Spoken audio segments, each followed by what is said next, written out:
Welcome back, boxing fans, to another great show with Sean on Boxing. Today, we're following the Japanese card that's happening live this evening. Excuse my voice, which obviously is highlighting the Monster's brother, who's going to be fighting for a vacant WBA bantamweight title. Obviously, the title that Junto Nakatani vacated, two of them that he did vacate when he moved up to 122. So Inoue's brother is going to be fighting Nasakawa, the same fighter that people may remember Floyd Mayweather fighting in a exhibition fight years ago.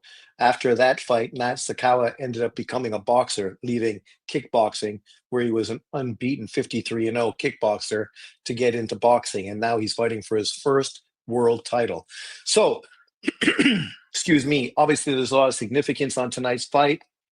There's a very good fight underneath of it as well, where we have Mikitano is fighting Reese Alim for a potential world title fight. And the next fight is one of Japan's highest pedigree amateur fighters, who is fighting Carlos Quadras in only his third professional fight. That's fast tracking, baby. That's fast tracking. So this is an ESPN fight, but obviously I don't know exactly where it's going to be shown because of situation presently with ESPN. I'm watching it on RBTV Plus, so you can always jump on there, see if you can find a stream. Or I know they recommended a few other places that in the States I think would be easy for you to download and watch. Obviously, in Asia, I was unfortunately not able to use any of those potential sites.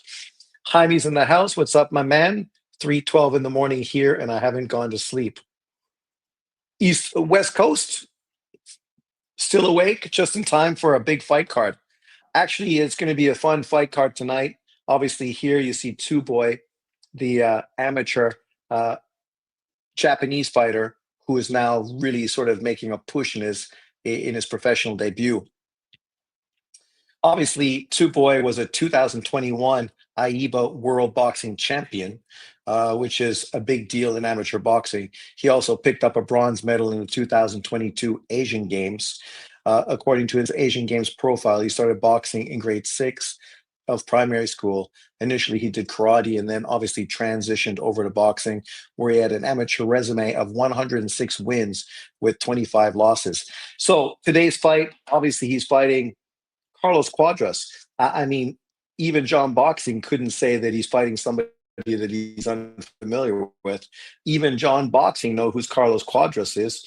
Quadras obviously got his name first recognized back in 2016 when he was an unbeaten fighter. Well, he had one loss. Sorry, he lost to. He lost. Oh, sorry, he beat Rungvisai in a controversial fight.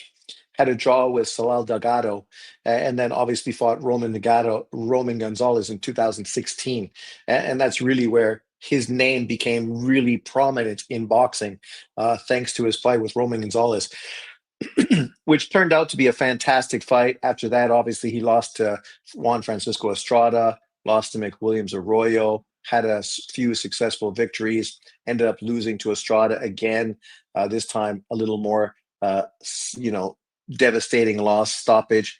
Then fought Jesse Rodriguez, ended up going the distance, and since then has went undefeated, and now is stepping in to face Japanese amateur superstar fighter Tsuboi. So that's exciting. It should be a really interesting fight.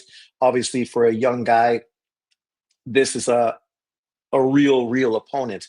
Obviously, we know Carlos Quadras isn't the same fighter he was when he fought Roman Gonzalez back in 2016. But still, for a young kid, only his third professional fight, this is a real litmus test. Uh, oh, Houston. Oh, okay, Houston. Yo, popcorn yellow striped smile. So, where can I find the fight? I'm running the stream from RBTV Plus. So if you just type in RBTV Plus under Combat Sports, you should be able to get a link. If not there, I'm not sure. There was a few things that it listed where you could watch the fight, and I think a lot of them are like Tubi, right? You know, Tubi, Tubi, Tubi. I think you can watch Tubi in the States, so you could download Tubi if you don't have Tubi, or if you have it, you should be able to find the fight on Tubi as well. Stringer from above, what's up? Machado, hello, salute.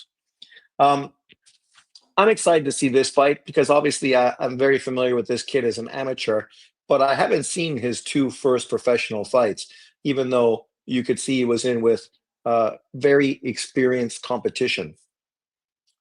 Gennady Golovkin has been named the new president of the World Boxing at its Congress 2025 in Rome. I know. I'm going to make a video about it. This is just ironic because I know John Boxing consistently talks about how nobody is going to remember Gennady Golovkin after he leaves boxing, but it's just the opposite. Gennady Golovkin is giving back to boxing, right? Specifically giving back to amateur boxing, where obviously he made his real big impact. So there you go. So his name is consistently going to be talked about and mentioned. So John Boxing and people like him are going to be bent out of shape. They have to consistently see Golovkin's face. Ah, there you are. It's on Top Rank Classics website in the US, the same as the last ESPN fight card. Now that JB has no black fighters fighting is coming up, he's going to spend his miserable time hating on Inouye's fight. Exactly, exactly. Even though we should be talking about next week's fights because you do have Lamont Roach fighting, uh, Cruz, and it's a PBC card, so obviously it's the best fight card of fucking 2025. So I'm sure he's going to be hyped about that. Even though historically, when has anybody been hyped to watch Lamont Roach? He was never a big fighter. That's why people were shocked and disappointed when Tank Davis chose to fight him. And then people were shocked and surprised when he fucking literally made Tank Davis quit. But here we go. Quadras is making his ring entrance.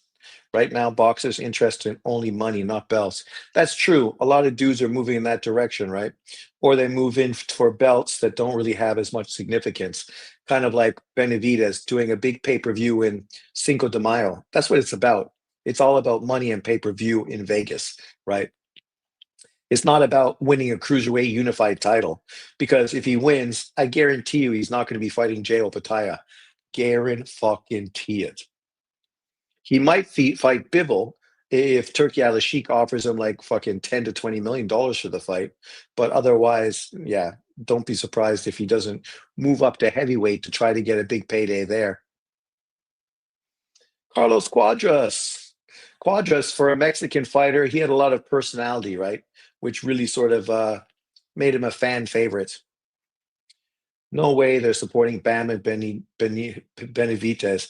The Latin talent pool is nonstop. Laugh out loud. You know they're not supporting those guys. It's all fucking a show. 20 years ago, boxing was different, right? Life was different 20 years ago, all around, right? Suleiman, the WBC guy there. The only good thing about being Suleiman is you get to fucking go to all the fight cards and you get front row tickets. That's sweet. Look at Quadras. He's a crowd favorite, a lot of personality. What was his line he used to always say? Was it about being pretty or fucking something? I can't remember.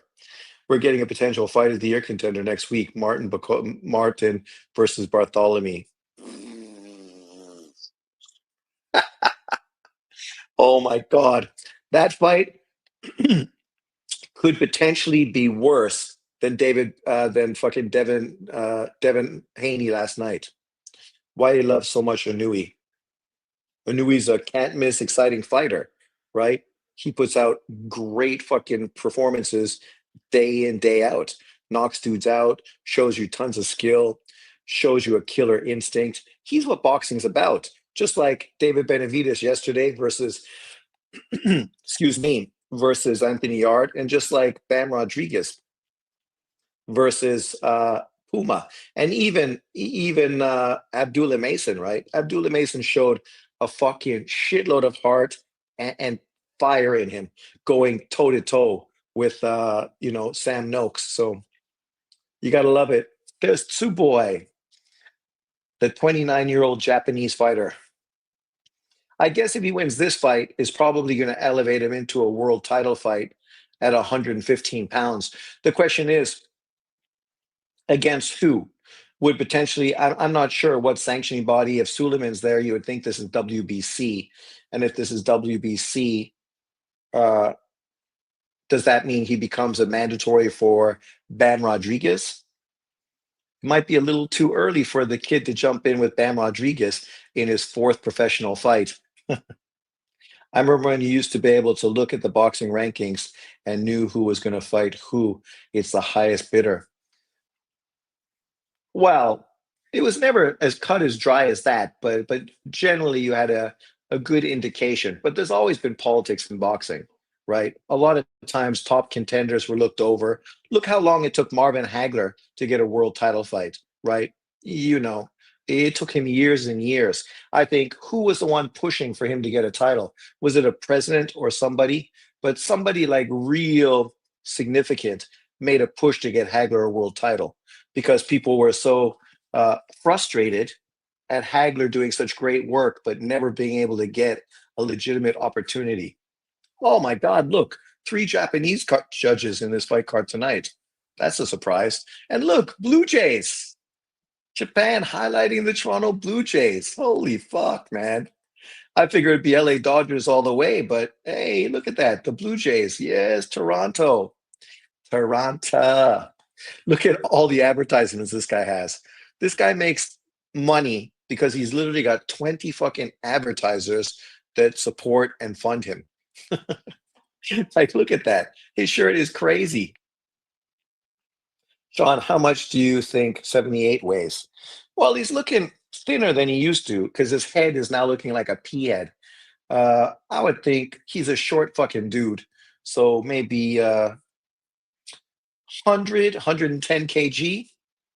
Sean, how you think Inoue would fare against the likes of Tapia, Galaxy, and Canzales? I think he'd be too much for Galaxy.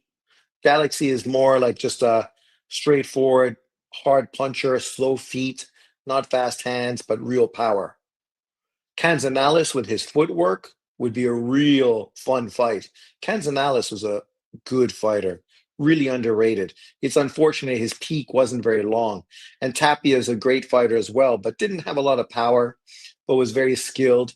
But unfortunately, drug use really fucking kind of ruined his career. But yeah, around 230, I would think, right now, because he's not a very tall dude. So, he's kind of built like a fucking fire hydrant. Carlos Quadras, man, what's he gonna do without boxing? That guy loves the fucking crowd, loves the audience. He just eats that shit up.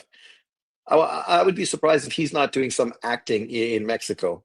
He should get a nose job, retire, start doing Mexican soap operas because he loves the camera.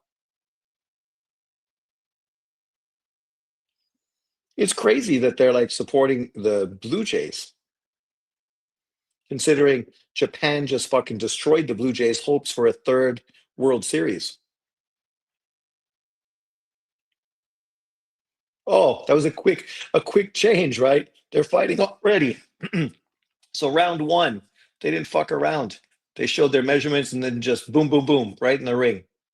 Look at Quadras, even with the Japanese flag on his shorts. That's cultural appropriation, buddy.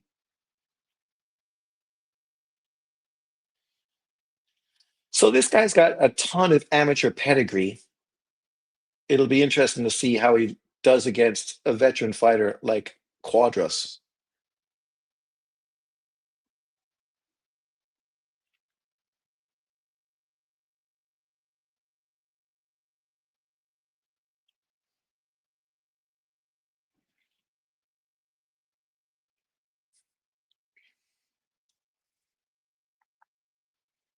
Nice jab. This is definitely a battle of the jabs to start the fight, but that's what you would expect.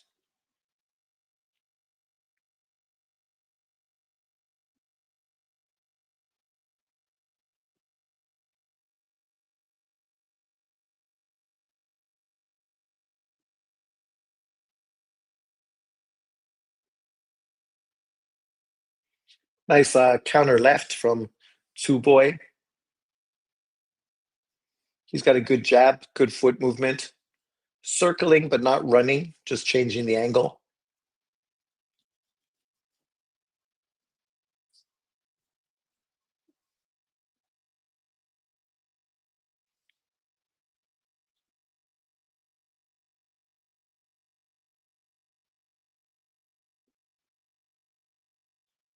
Good little shovel punch to the gut. That's the Devin Haney punch. See, you think about these guys, like this guy's fighting real safe, fighting behind a jab, but already he's throwing more combination punching than Devin Haney threw yesterday.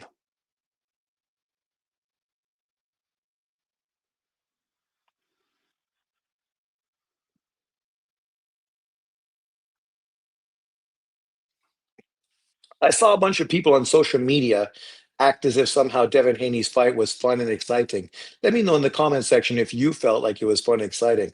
I looked at the compute box stats, and literally he threw or landed, sorry, he landed 70 punches in yesterday's fight. Do you know how many punches he landed against Ramirez? The fight that people said was boring because he was literally running around the ring. 70 punches. So in his last two fights, he's landed a combined total of 140 punches. That's less punches than David Benavidez landed yesterday in 7 fucking rounds. Literally, David Benavidez, a light heavyweight, landed more than 140 punches in 7 rounds. Bam Rodriguez landed more than 140 punches in the time it took him to knock out Puma. And sure as shit, Abdullah Mason landed way more than fucking 140 punches. Like it just gives you an indication the lack of action. It's like a Rigo fight. You can appreciate a guy being skilled, but it doesn't necessarily mean it was fun to watch. The knockdown was the only exciting part of that fight. Yeah. And that happened in round two. And then we have to go on for another 10 fucking rounds in anticipation that maybe he was going to try to put the fucking boot down and actually go for it, but he never did, right? Somebody called him Demetrius Andrade. That's the perfect comparison to yesterday's performance. Early knockdown and then fucking go on to just be boring the rest of the fight.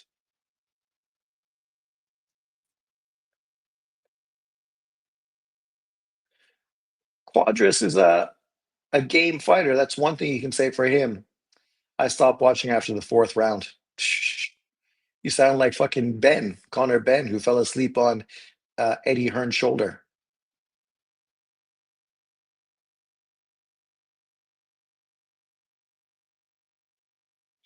This kid's very fucking professional, right? Like he just looks calm, doing his stuff. Nice right hand down the middle. He's not rushing. He's just fighting at his pace.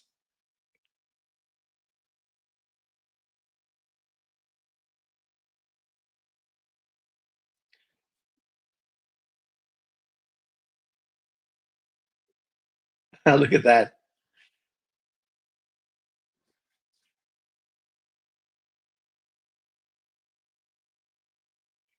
He's got a good jab, stiff, nice counter right hand. Yeah, if Quadras reaches, then he fucking gets hammered by right hands from this kid. Another right hand. Easy fucking work so far for the Japanese amateur fighter. Now the question is, can he put the beat on Quadras and get the stoppage?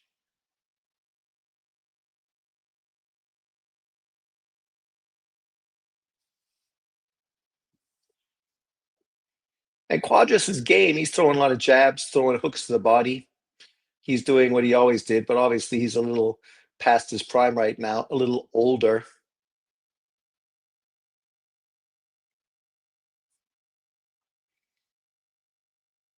But he's still not having a problem letting his hands go.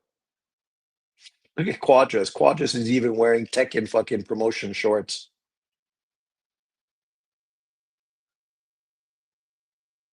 Nice engagement from the two of them. There you go. That was a nice right hand from Quadras.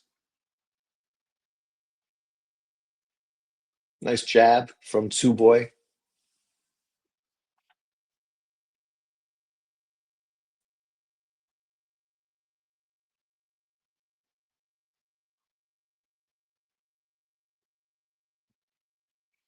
I think he definitely got to aim more for that body because that's going to like have a big effect on Quadras, the older fighter, and his legs moving forward.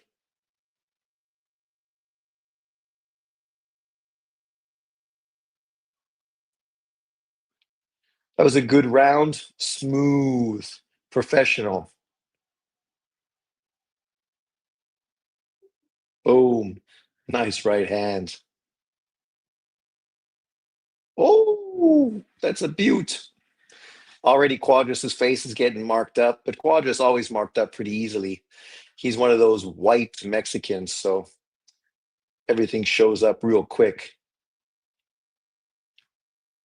But this kid, you can see he's going to be a real player at 115 pounds. If Bam Rodriguez does move up after becoming undisputed, that means that division is going to be wide open for this kid to take over.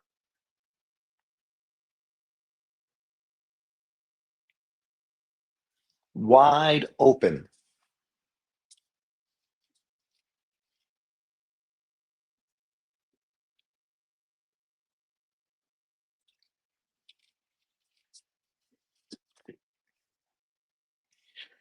Round three.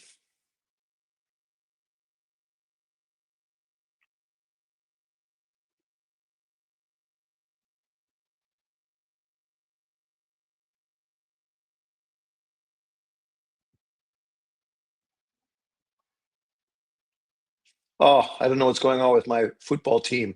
Liverpool lost 3-0. Oh my God. After winning the title last year, now this year we just fucking falling apart. Falling apart. It's terrible.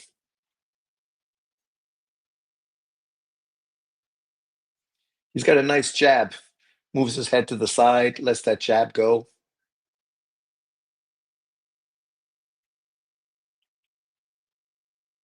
Obviously controls distance with his feet very nicely.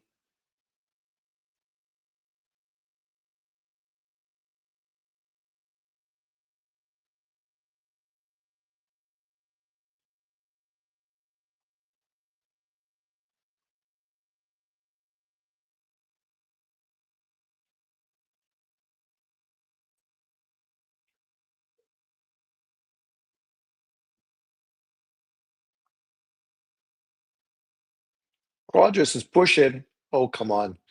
I didn't see anything too low. Right now, it's a very high level amateur fighter from Japan who had a record of like 125 or 150 and 25, who's in his third professional fight against ex Superfly champion Carlos Quadras. So it's a big step up fight for only his third fight as a pro.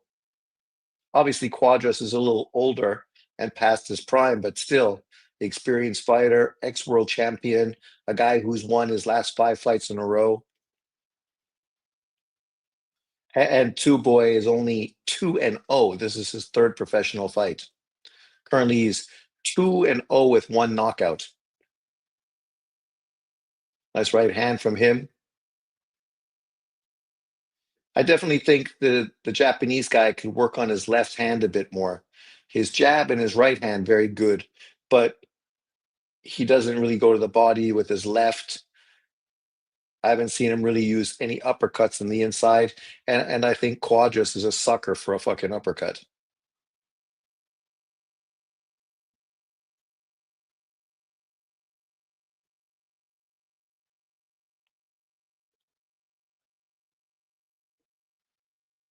Got to turn that left hand over. Oh, Quadras looks hurt, stumbling, bumbling. That was a good round for Quadras, but he kind of let it go at the end.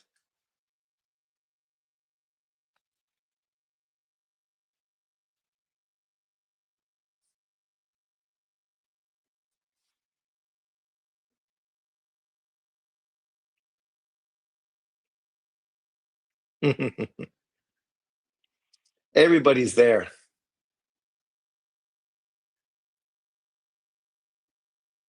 Diego Higa. Ah, there you go. The 126-pound contender. He's trying to put himself in position to become a 126-pound world champion. Maybe put himself in line for that Inoue money fight, fighting Reese Alim. And then you have Inoue's brother who's going to be fighting uh, Nasakawa, which obviously is a huge fight in Japan. Round four.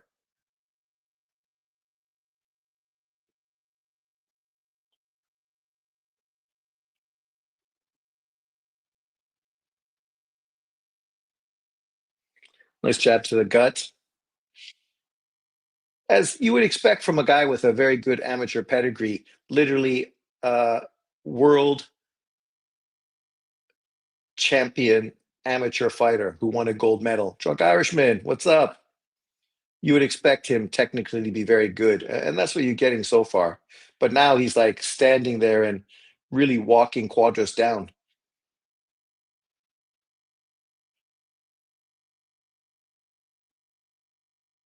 But Quadras is a game fighter.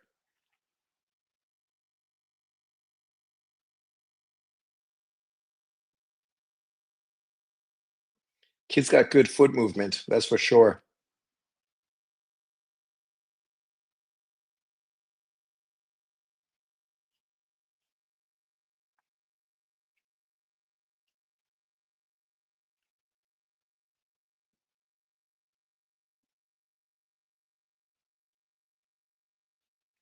This started off as a battle of jabs, but the kid's taken over that battle and dominated. Nice right hand. Quadra space is really starting to mark up now.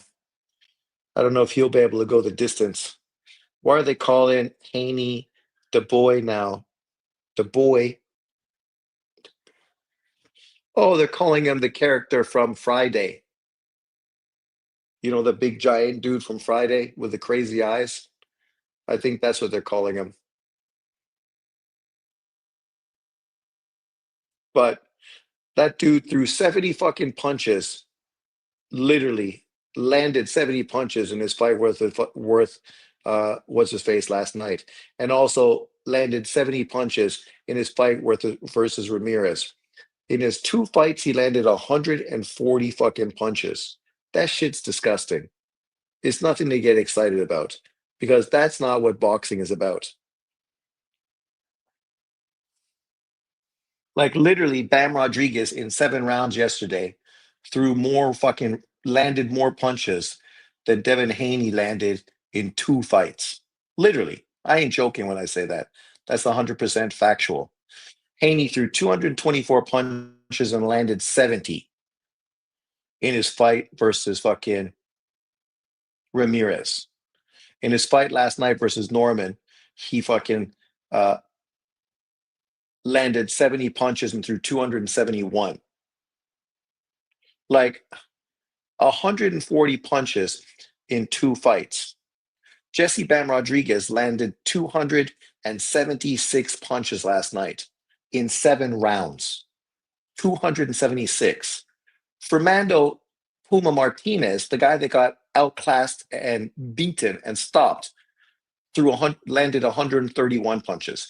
He almost landed double of what Devin Haney did last night. Almost double. If Benitez will fight against Bivol, who will going to win? Your opinion? That's a tough style matchup, right? Uh, you got to really appreciate Benavides and what he did yesterday. But Bivol is a different fighter. Bivol's going to move. Bivol's going to change angles. He's going to turn him. We know Benavides' feet are fucking not fast. His hands are fast, and his offense is great. You would say probably better than Better BF at this point. But I think Better BF has better footwork than David Benavides does. So I think that's the big difference. I think Bivol will win because I just don't think Benavidez's footwork is good enough. Low output, high movement, and fucking tons of holding. When Golovkin was prime, he would start a guy like Norman in the second round. Oh yeah, Golovkin would have fucking starched Norman. If you criticize Haney, people just say you don't appreciate the sweet science. That ain't the sweet science, man. Holding as much as Devin Haney held last night and throwing foot landing only 70 punches, fuck off. Muhammad Ali didn't win fights by only landing fucking 70 punches. Sugar Ray Robinson didn't win fights by only landing 70 punches. Quadras get a headbutt? What's going on? He looks a bit shaken. Bam was very entertaining, and so was David Benavidez. Exactly. They fucking showcased why they're pound for pound fighters. Haney and Norman are both just fighting to survive. Both guys look very scared of each other. Well, every time Devin got touched, he looked fucking like, it was the end of the world. Blue Ball Sports TV defends that style of fighting. Of course he does. Of course he does. Even though you can't fucking cry and moan when people don't like it. Fans fucking don't like it. That's just the way it is. It's a boring fucking style. And they can't say it was sweet science. When you throw one punch and then fucking hold, oh, that left hand to the body. Quadros did not like that. He's going to get knocked out by a left. This fight's over right now. Fifth round stoppage from the fucking amateur fighter. Those lefts to the body are just finishing Quadros.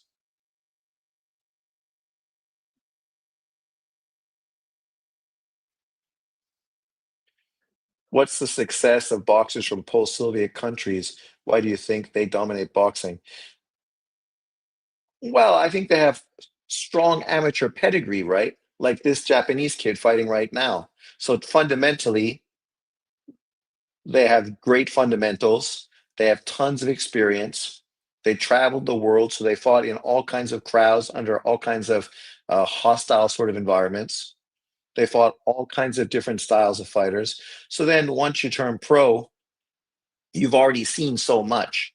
And technically, you're probably fundamentally better than the majority of pros you fight, at least until you get to elite level. And once you get to elite level, then obviously you got some real special fighters, a lot of Black American guys and other fighters that just bring speed and foot movement and possible things that no matter how good you are, eventually like there's just a specific skill set. Stylistically, you gotta be able to fight the way that will benefit you against certain styles. All the jump you take away from Benavidez' punch rate, he should stay at 175. I think so. The one thing Benavidez can do is corner Bivol near the ropes, but since Bivol has good footwork and defense, it's not so easy for Benavidez. Well, that's the thing. He's got a far better jab than Yard, way fucking better footwork, and he's not going to get himself stuck on the ropes like Yard did yesterday. You remember my live yesterday. Once he got on the ropes, I was like, "What are you doing? Don't go on the ropes. The last thing you want to do is fucking be on the ropes with Benavidez. Like that's the benefit that he's looking for. You need to make him move and not set his feet. Potentially use your shoulder and bump him and try to fucking move him backwards. You can't let him get you against the rope, square you up, and just let his fucking hands go. Do you like Bruce Springsteen? No. I like your analysis and videos. Thank you very much. This is a great performance from the young Japanese fighter. It's a utter dominance versus fucking Quadras. And sure, Quadras is a little older, but this is an experienced fighter who's literally won his last 5 or 6 fights. So it's not like he's been getting fucking his ass beat left, right, and center. But there's definitely levels, and at this point of his career, this young kid is just too much for him. Round 6. Let's see if the Japanese guy can stop him. I think that left hand to the body is going to potentially be the weapon. Oh, that was a nice left right combo. My English not so good. I watch you from Kazakhstan. Kazakhstan. I want to visit. I want to visit Kazakhstan. Lots of beautiful ladies. Post-Soviet areas are also tough areas to grow up in culturally, environmentally, that make some tough people. Well, that's it, right? Even when you look at the MMA, all those fucking Eastern European dudes wrestling bears, tough as fucking nails, right? These guys grew up tough, and that translates into the ring.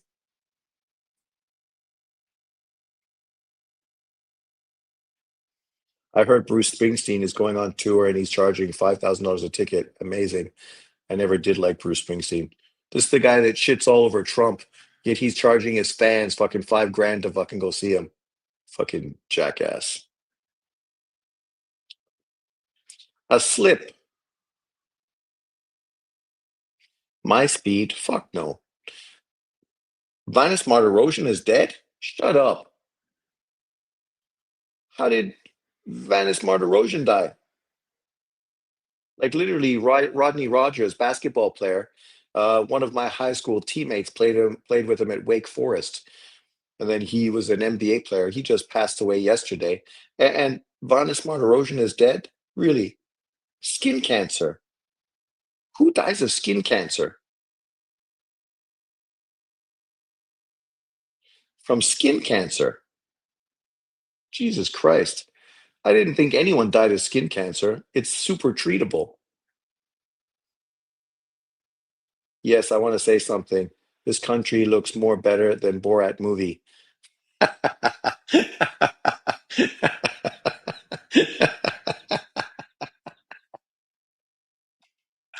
uh, well, Borat, oh, that's a big right hand to the body. Well, Borat movie, to be fair, was like what? That must be 25 years ago now, right? That's a long time since that movie happened. So you'd expect Kazakhstan to be much better, much more modern now. Yeah, he was just 39 years old. He died of cancer, skin cancer, for the last 2 years.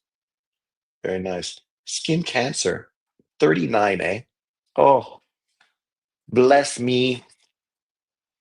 Thank you, God, for allowing me to lead such a great life and relatively healthy.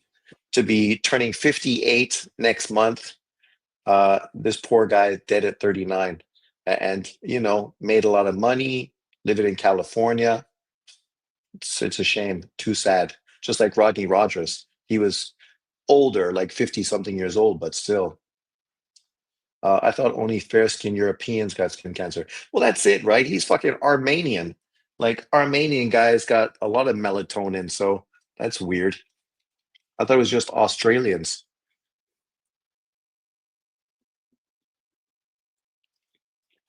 Like my uncle has skin cancer, but it's been treatable, man. It wasn't a big deal because he always golfed, right? So he was out golfing all the time.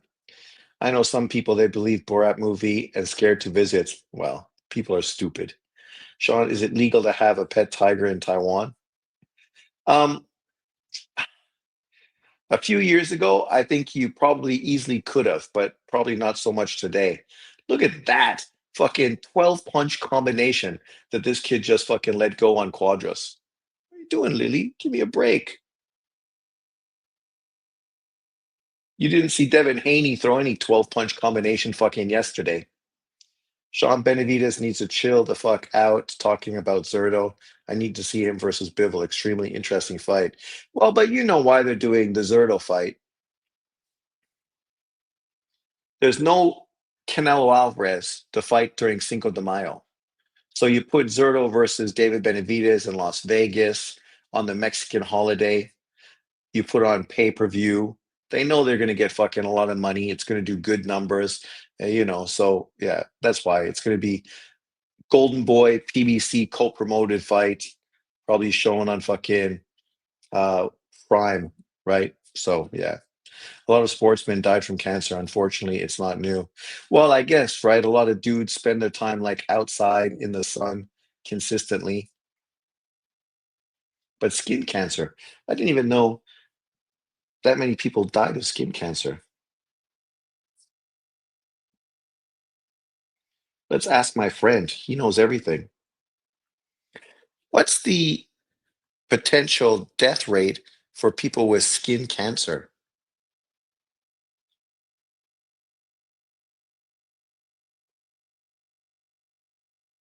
Boxing is dangerous. That's true. You would think more dangerous than skin cancer. Ah, depends on the type of skin cancer. Okay. Basal cell carcinoma, most common type, not very deadly.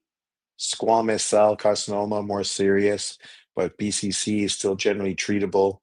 Melanoma, the dangerous one, this is the type people worry about the most. Survival rate varies. Stage one, almost 100% survival rate. Stage two, 90%. Stage three, 60% plus. It spreads to your lymph nodes. Stage four, 15 to 30%, depending on treatment and which areas are affected. Overall, melanoma mortality is around 5 to 10% of diagnosed case eventually become fatal. Only 5 to 10%. Haney is Al Sharpton of boxing. Well, no, he's not that fucking intelligent. Cerdo fight already is done, already signed, sealed, and delivered. I think they're trying to make Benavidez some sort of cash cow by making him have a good resume. Well, and they need a Mexican face of boxing. I'm still got to make my video. I've been delayed. I was going to say, who's going to replace Canelo Alvarez as the Mexican Latin face of boxing in America? Uh, Obviously, there's a big push right now for David Benavidez to take that position. Understandably so. My friend had a mole removed and he developed cancer and then he died. Really? After having the mole removed, he developed cancer.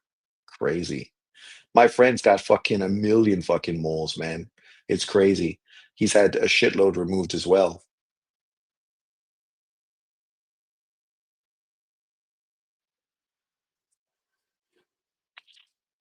And how old was your friend?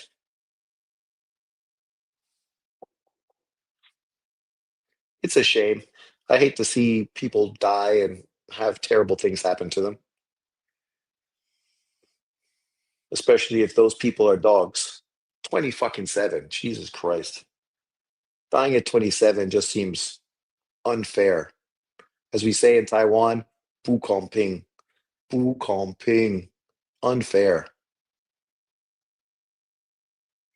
So it's round eight. Two boy, come on, man. Stand flat on those feet. Maybe you can get a sensational knockout, kind of like Jesse Bam yesterday. Big counter left.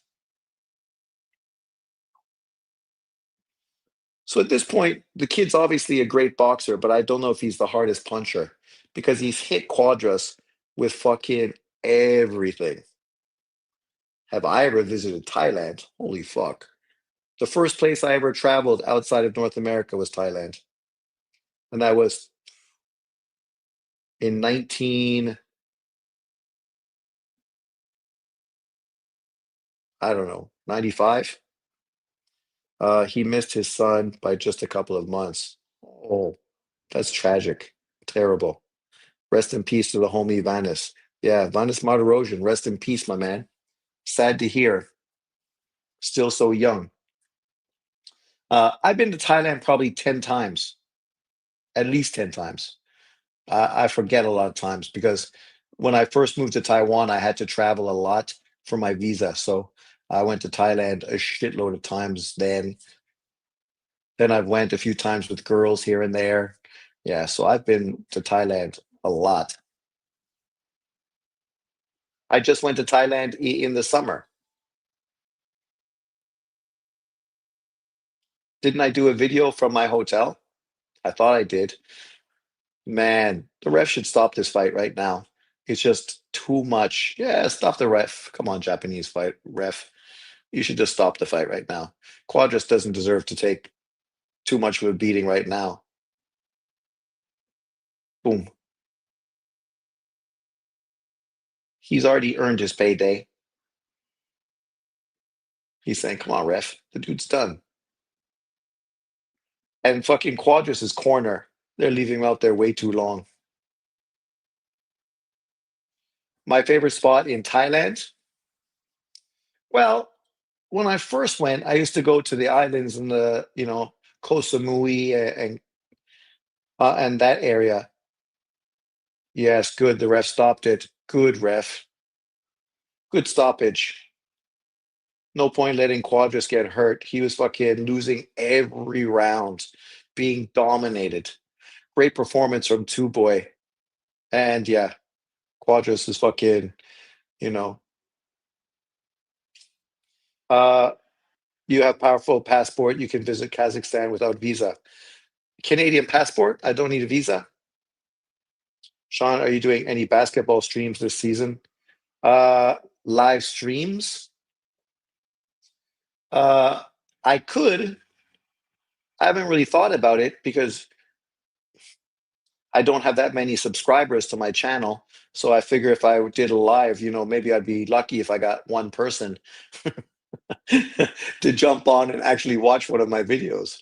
But maybe we'll see what happens when we get closer to like March Madness or something significant. Nice. Last time I've been in Phuket. Phuket's nice. My friends, these two lesbian girls from Nanto, they opened a place in southern Thailand, which is more Muslim. So you get like the chanting and stuff, but it's like a Swedish beach. So there's no harassment, there's nobody bothering you. That place is super cool. I haven't really been up north.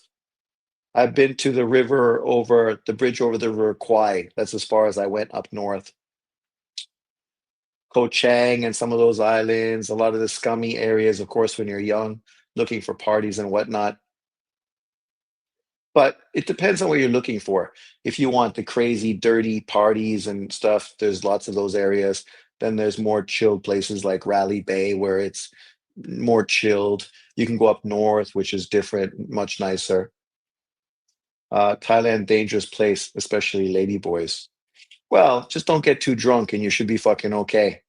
Good win for Tomoya Soboy, getting his second professional stoppage in his third fight, beating ex-world champion Carlos Cuadras and dominating and destroying him in that fight. So it was a good fight. I saw that Thailand was always free weed friendly, so that's cool. But it's not. They should be because they're struggling to get tourism, right? Specifically after COVID. And then they had a lot of tourism, but right now they're getting a lot of the wrong tourism. A lot of Indians are traveling there now, and nobody wants to travel with Indians. Not to be racist, but it's just groups of boys, right? I mean, they're weird. They're so fucking clicky and groupy. There's tons of Russians which are similar. There's like fucking Israelis. They just stay in their groups. They're not very social. Yeah, so they're all older. It's not younger people. So it's yeah, not that great. Sean, does Pippin have a goat case? No. I bought weed when I was in Thailand in August, and you can buy weed fucking everywhere. The problem is where you're going to smoke it. I smoked it in my hotel because I don't have to worry about cops, right? You just have to worry about security at the hotel. And so I wasn't too, you know, too much in anyone's face. I was down low, smoking after 10 o'clock at night on my patio so I could swim in my little pool, going behind like the hotel and smoking back there, like where the workers are and whatnot. So that was cool. Nobody bothered me. Or I'd walk from my friend's hotel along the main straight road and I'd smoke along that road. In the morning, maybe I'd just branch off on the beach where there was no one around, smoke on the beach as long as there wasn't, anyone to fucking I spy me, but otherwise it was pretty cool. No problems. What would you do if you came across Cheeseburger Nation in Thailand? I probably wouldn't come across him because he lives up north, but what would I do? I already see a lot of Indians in Kazakhstan. Yeah, apparently fucking in Asia and especially Taiwan now. Apparently Taiwan and India has like a connection politically. So it probably means we're going to be overrun with fucking Indians in Taiwan as well. And I don't know if that's a good thing. Culturally, people are just dirty, disrespectful, right? They bring their culture to other countries and then they don't try to adapt and understand that maybe some things that they can do in their countries are not really acceptable in other countries.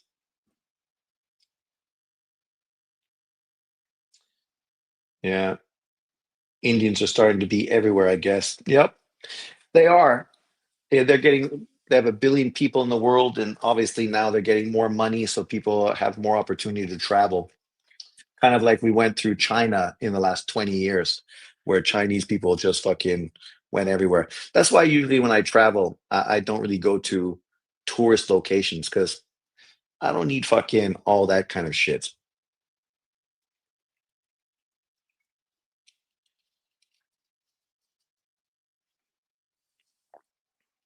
Donald Trump wants millions of Indians coming to the United States now. Well, to be fair, the good thing about Indians, they're not Muslim and they fucking understand the threat of Muslims because of their relationship with Pakistan. So you get Indians in, they're definitely not going to be fucking supporting Muslims at all, right? They're antithesis of fucking Muslims. So it's a good counter swing. And you know, there's fucking a billion of them. So there's definitely a shitload of people. And as far as bringing tech and high tech intelligence and stuff, skilled employment, they definitely are educated and they definitely have skilled employment. So in Taiwan, they're not bringing skilled employees, Indians to Taiwan. They're bringing mostly factory workers.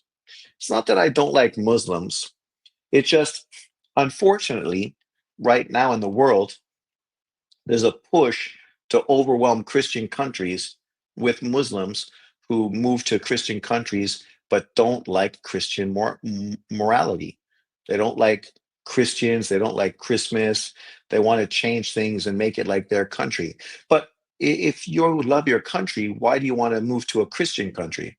Like me being a Christian, if I moved to Kazakhstan or Uzbekistan, I wouldn't start trying to shit all over Muslim culture. Like I just said, when I went to southern Thailand, my friends have a hotel in southern Thailand. I like the daily chants and the songs and stuff going on. It was cool. Uh, it had a nice feeling, a nice environment. But why are you trying to change countries and overwhelm the population, overbreed so that you become the majority, so you can then push Sharia law in America or Canada or Sweden or England, right? I don't understand that. I don't understand that mentality.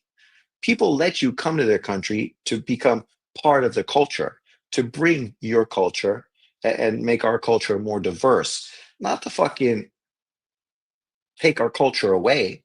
Like I was talking to somebody the other day going, uh, I have all the girls I work with are from Swaziland in South Africa, and then it's me and one other guy from Canada. And I have no teeth right here. So it came up, and I'm like, oh, fucking every Canadian man doesn't have teeth from playing hockey. So then she looked at Scott and she said, did you play hockey? And he's like, of course I played hockey. And I'm like, see, that's the problem with immigrants. They don't understand our culture because they don't want to take part in the culture. I live in Taiwan. I don't try to change Taiwan's culture. I embrace it and I understand it's different. So that's my thing. I don't have problems with people. It's just the mentality that you're trying to change stuff. And I don't understand why. We don't need any immigrants into the United States. Some people don't have education and they have some bad thinking. Exactly. Well, that's primarily what it is. A lot of people that are just radicalized because of being uneducated, easily manipulated, right? The funny thing is, some of my Indian friends who grew up in America don't like Indians from India coming to America. Laugh out loud. They're like Cubans. Well, that's happening in Canada right now as well. A lot of the Indian Canadians don't like the Indians coming over because obviously they feel very different, right? You hear when they go visit India as well, just their perspective on visiting India. They're doing that in Western Christian nations. It's all part of the plan. They're going after that Tyler journalist for exposing that event. They want to kill the messenger, pretty much. Like, I think it's great when you have countries that have different perspectives. I don't think we need to change Muslim countries and make them become Christians, right? I'm not. going to Muslim countries and trying to, you know, get people to change their religious perspective so that it is in line with me. Not that I'm a Christian, but you know what I mean. I come from a Christian country. So my holidays, the way of thinking, the laws, you know, they come from a specific doctrine. I just think everyone should be able to worship who they like, as long as it doesn't step on other people's rights. What's the issue? No issue. Come on. Why is my fucking stream down now?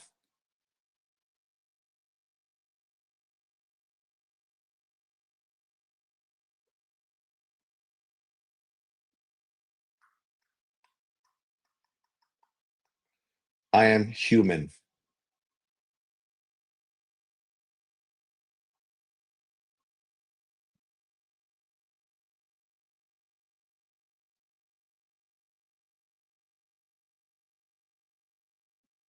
Hmm. Come on. We got the big fights coming on. I don't need any fucking bullshit aggravation now. Let's jump to the next fight card. There we are. Mikita Nakano, 14-0, 13 KOs, fighting Reese Alim, 22-1, 12 KOs, the Boogeyman. This is a good fight. Obviously, a lot on the line. Potentially, the winner of this is going to be getting a world title fight at 126 pounds. So that's sensational. Can we get a few more Japanese world champions? I'd love it, just because I know John will fucking hate it. There we go. Another Japanese champion. Oh, come on, people. Why are you fucking with me? Let's go. Lily says, stop this bullshit.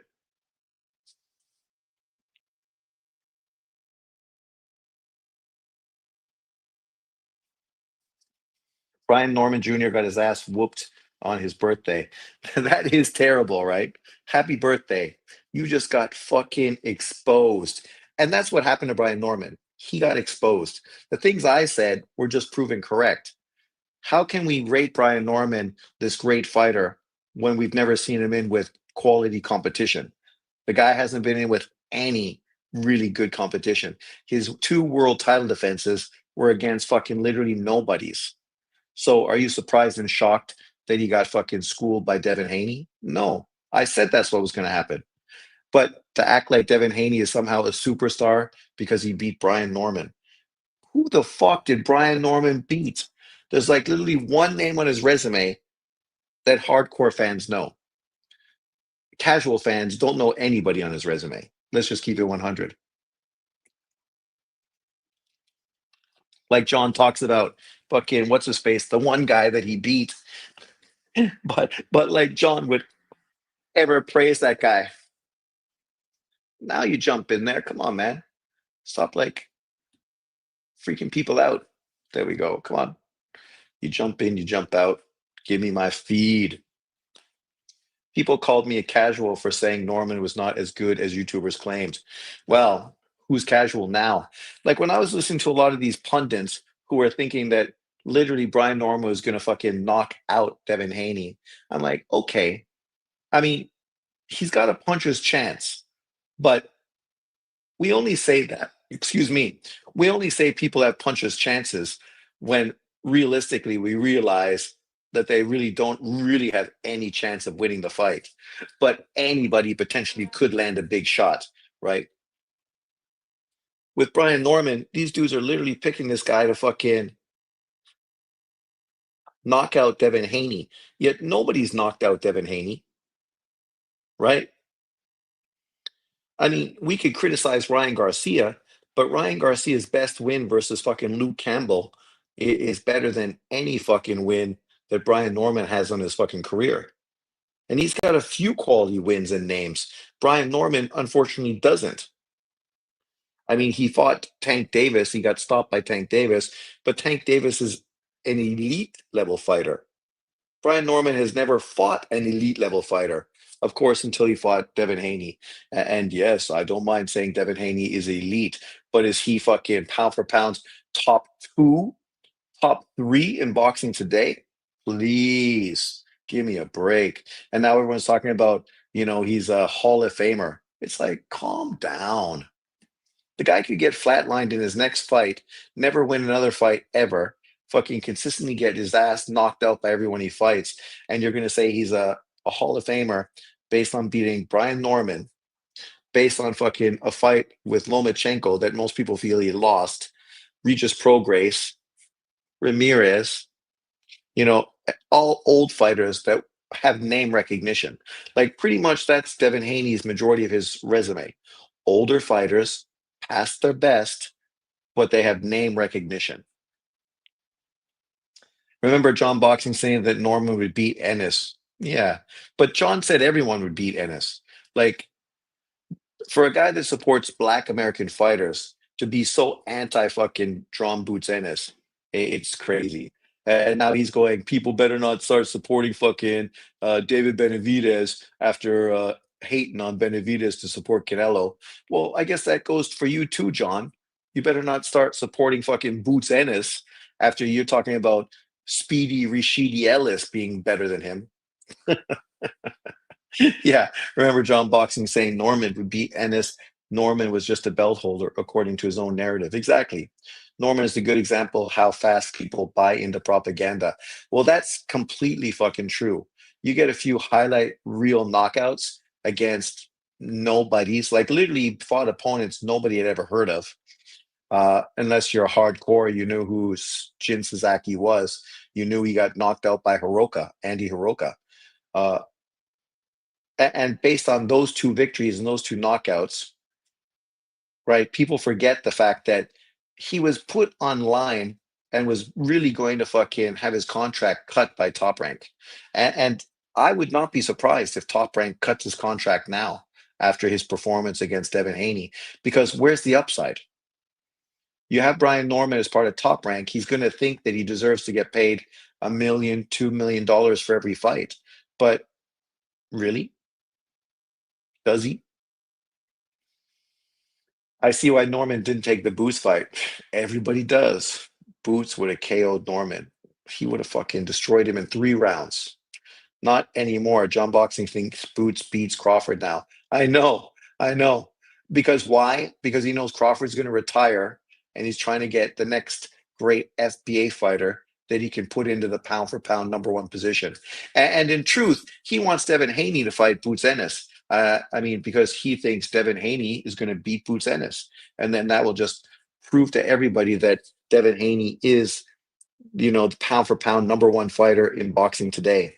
Even though, to be fair, who has Boots fucking Ennis beat, right? Boots Ennis, for his own part, has a very fucking mediocre resume. He hasn't fought literally anybody of note. I mean, the one guy he fought, Stanionis, okay. Who the fuck is Stanionis? What's his best win?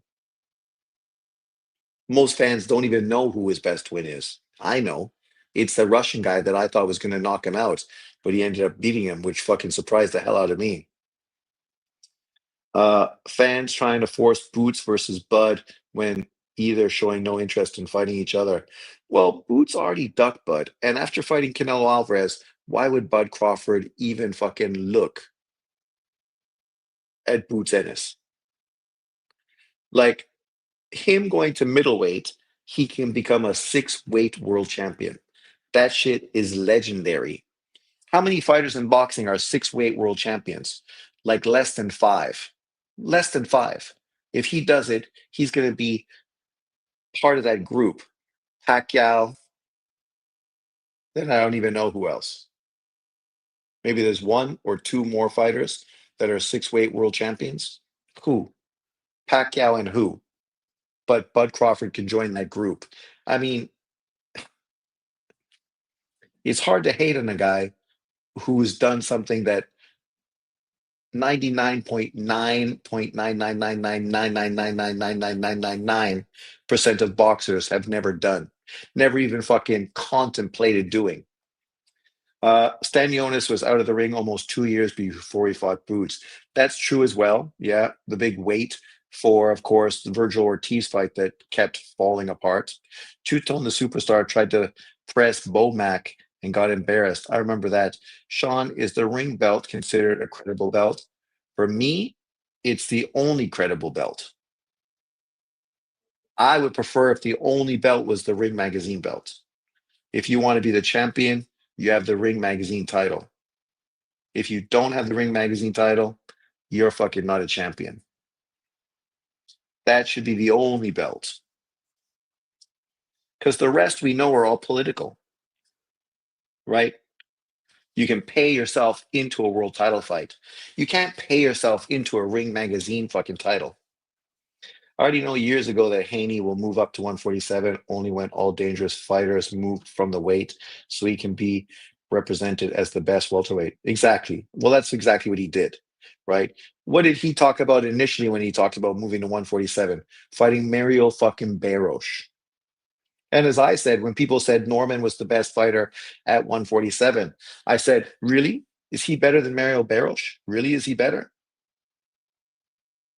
Why is he better than Mario Barros? Mario Barros' victory over Ugas is better than fucking any win on Brian Norman's resume. And that even ain't even a topic of conversation. That's just 100% fucking truthful and accurate. Do you think Ryan Garcia will finally become champion? Apparently, he's fighting Barrios. I don't know if I can see Ryan Garcia beat Mario Barrios, in all honesty. I mean, if Rolly Romero fucking beat Ryan Garcia, I think Mario Barrios should beat him. Mario's taller, longer, more experience. I think he's got more power at 147 pounds than fucking Rolly Romero does. He's a much better boxer, can control range. We know Ryan Garcia has no jab. His foot movement is very poor, so he can't really cut range. So the only reason Mario Barros will get in danger if he's getting too aggressive and coming into range and putting his hand down, allowing Ryan Garcia the chance to counterpunch. Otherwise, I think Mario Barros fucking stops Ryan Garcia.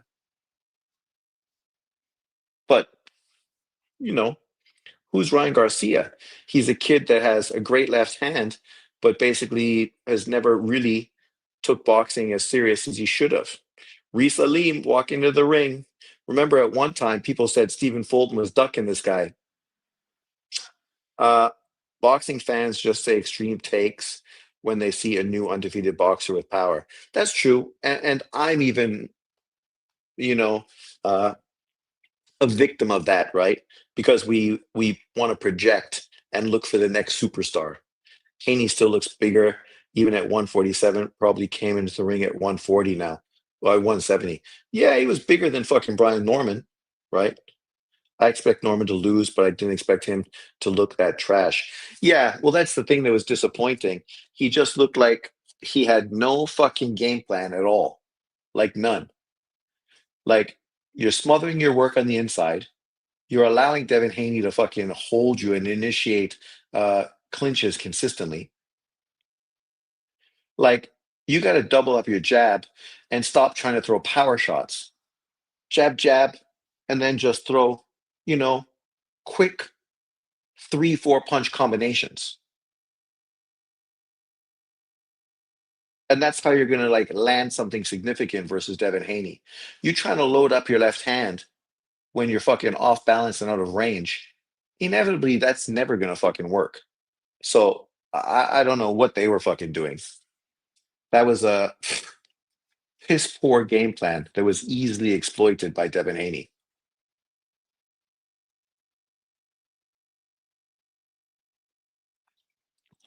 But that's the criticism, right? Devin Haney didn't even try to fucking get that kid out of there. You broke his nose, you dropped him in the second round, and then for 10 rounds, you carried him. Literally, you carried him. Like that was the criticism towards fucking Demetrius Andrade when he dropped guys early and then he would just carry them for 12 rounds in fights that were kind of meh, eh. Devin Haney landed 70 fucking punches yesterday. 70. And probably 40 of them were the first 3 rounds. And then another 30 of them were the rest of the fight. I mean, the only thing good for him is that Brian Norman was fucking landing even less. He landed, I think they said, 58 punches. So Devin Haney landed 12 punches more than Brian Norman. God damn. Ah, Hala Ninja, you're a good man. God bless you, Sean. And Lily, Jesus Christ is Lord. Praise Lord. I mean, it's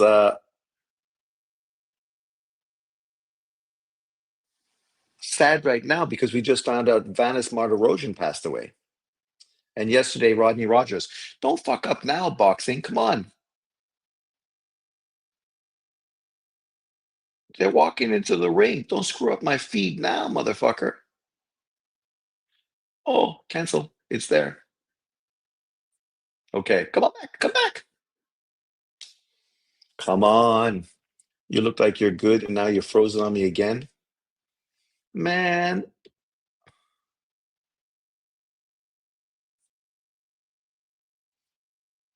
come on. There we go. Don't want to miss the fight. Let's get going.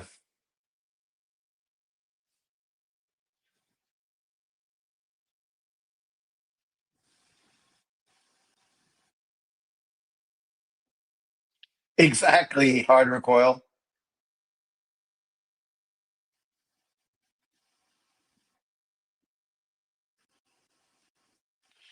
Yesterday's fights are on Ring Magazine channel. Look at here. 3 judges, not one of them from Japan. No universe. No universe has Devin Haney done more than fucking Inoue. Imagine giving Devin Haney all this praise for becoming undisputed, but ignoring the fact that Inouye's been undisputed in 2 divisions. Praising Devin for being a 3-weight world champion, but ignoring that Inouye's been a 4-weight world champion. Ah, well, that Dula fight is well worth watching. Vito, who cares?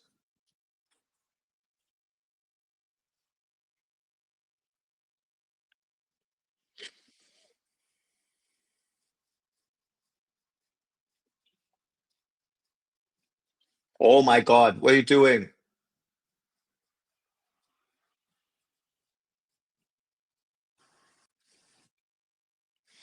Nah, well, he could be the face of Zuffa boxing.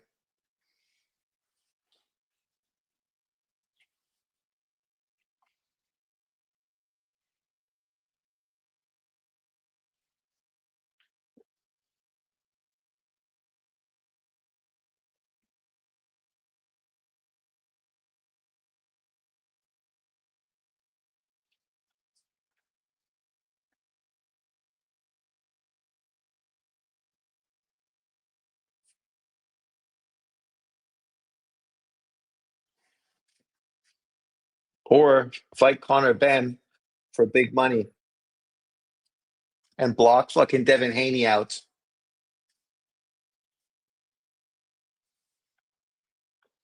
The Beast Ali.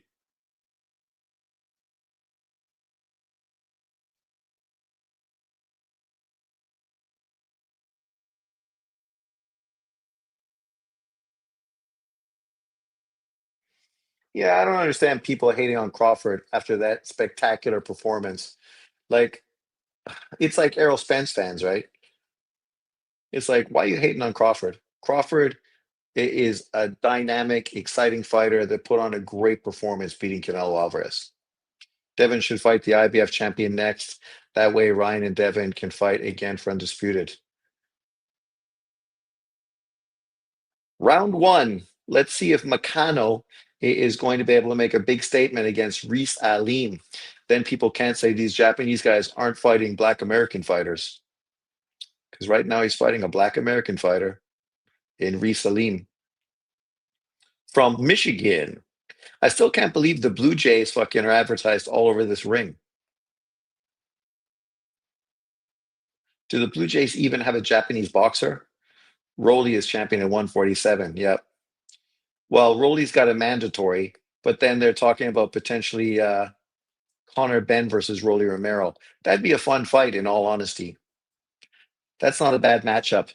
I mean, if Devin Haney is going to fight Barrios, then you could do Rolly versus Connor Ben and just fucking ignore Devin Haney.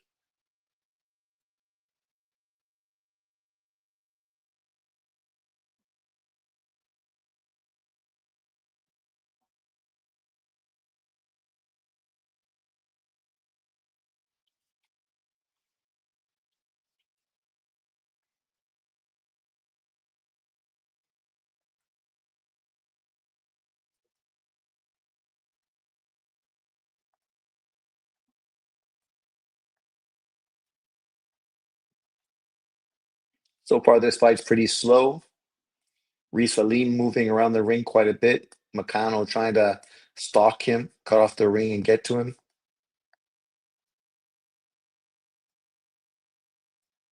Wow, that was quite the crazy uppercut leaping left hand from Reese Salim. He almost got fucking nailed by a counter left hand.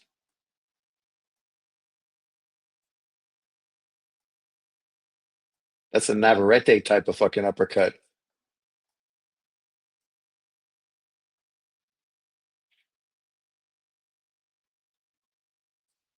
I like BDA, but I just never understand channels that consistently want to preach so much hate and negativity,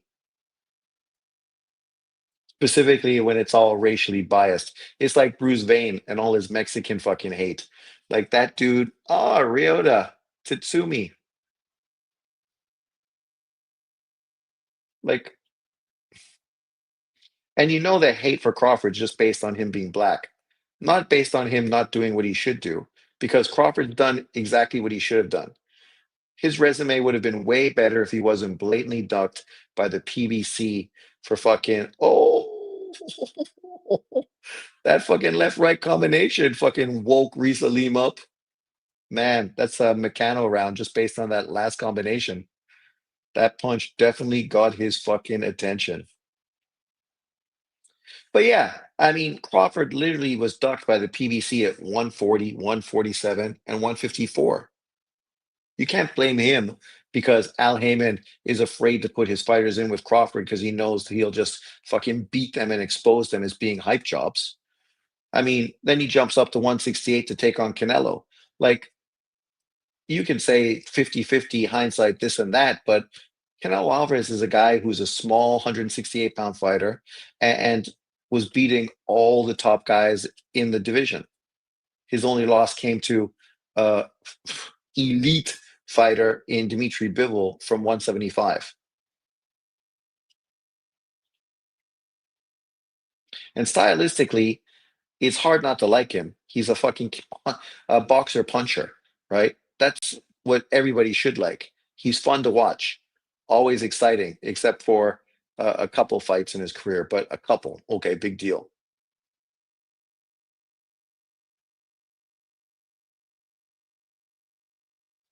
And he's going for what you should go, like literally being a three-weight undisputed champion. Like the only reason that happened is because Crawford pushed for it, and that's what he wanted. Other fighters could have potentially tried, but they didn't. He did.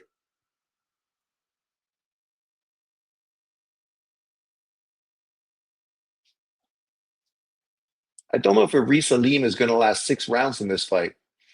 He looks very tentative, very hesitant. He's just trying to fucking land that one shot that potentially could do something. But in the meantime, you're not doing anything else.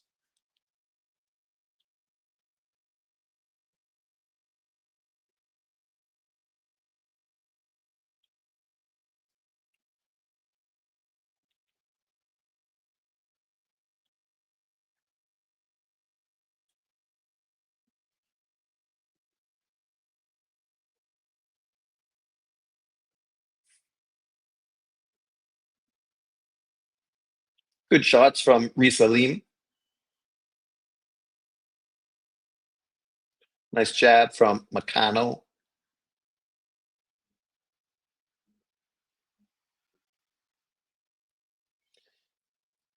I wonder who the winner of this becomes a mandatory for, which sanctioning body.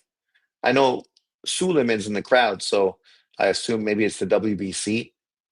Right now, who's the WBC 126-pound champion?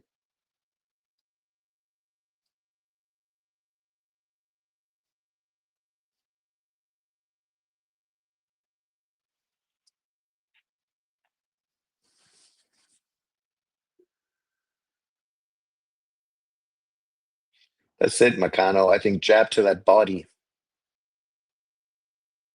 and definitely stick your jab out there. It's going to make it hard for him to do his leaping fucking left hand.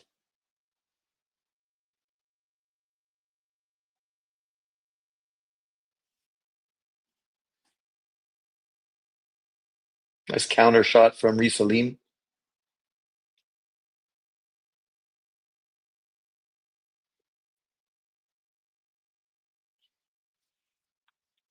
Risalim don't want to fucking engage at all. He's kind of fighting like Devin Haney versus Ramirez.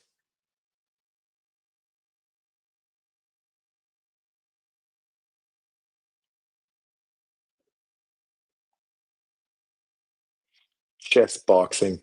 Sounds boring. I think that round you could have actually give it to Risalim. So I got it 1 round each after 2 rounds. Risalim had some good counter punches in that round.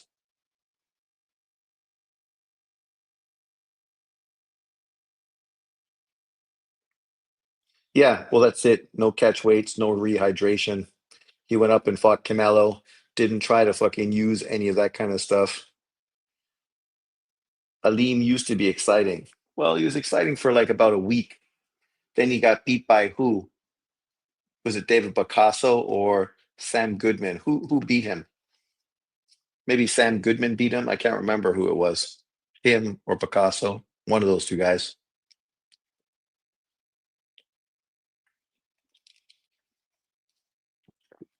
The Japanese guy just got to double up his jab to get inside, keep his hands up to avoid those counters, and maybe move his head a little bit off the line. That was the difference between uh, the amateur fighter who fought Quadras earlier. He does move his head off the line, being a elite amateur fighter.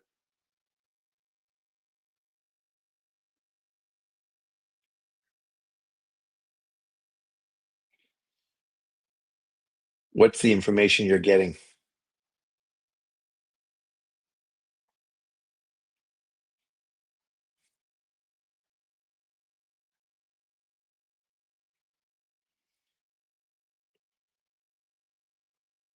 Damn, you're moving a lot, Reese Alim. So you got to double up your jab, kid. Reese got the longer reach. He just want to fucking move, move, move, land a punch, move, move, move, land a punch.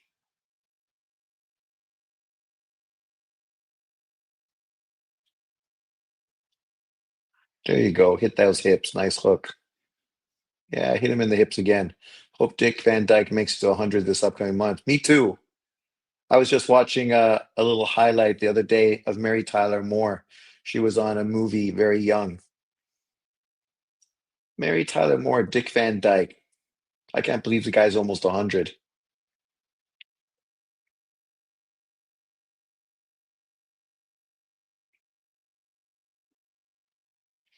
Well, that's the thing. How are you going to blame Haney or Crawford for Snack when Snack works with all kinds of people? Race is not a specific thing for Snack.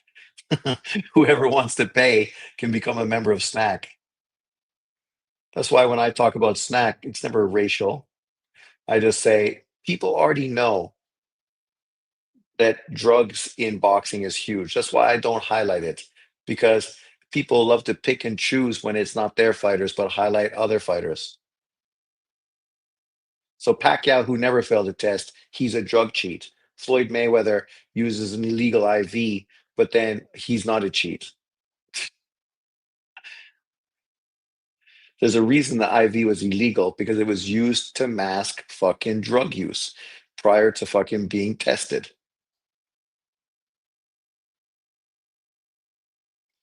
Like Algeria was just talking about today, because Sabriel Matias obviously failed the test, and he's really upset because obviously Matias has already killed one guy in the ring, and now he's got caught for using PEDs. So he's like, "Fuck that guy, man."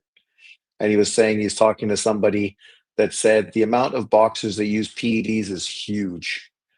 You wouldn't believe it. And Algeria said, "No, no, I do believe it." Van Dyke said he wants to play Scrooge. Hope he gets it. Let's hope so. Snack is clean. Department of Health cleared their products. I don't believe it. Of course, they cleared the products that they sell, but it's not about the products they sell. It's about the aspect of drugs that they use that possibly go under the radar because of their experience in testing and avoid testing.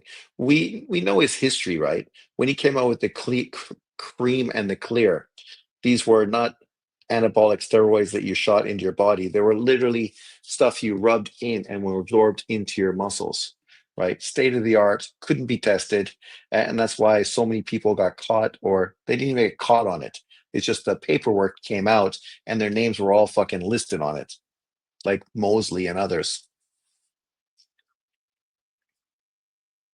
So far, Reese Salim is making this a difficult fight for the young Japanese kid.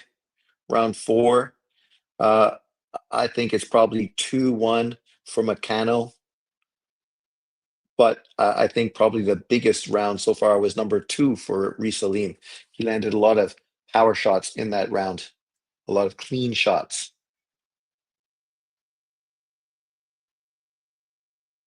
He's dehydrated. Of course, that's the excuse. There's a big shot from Meccano.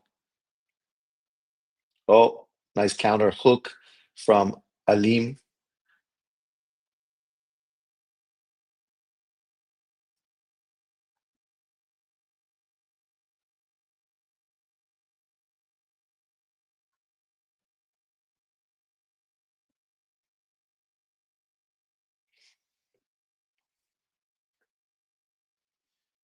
Problem, this kid's just trying to load up on his punches. Got to put your punches together, kid.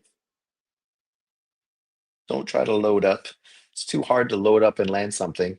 But if you put your hands together, you're gonna fucking break them down and eventually be able to land something big.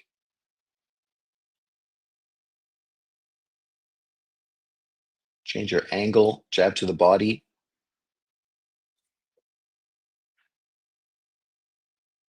cut off that ring.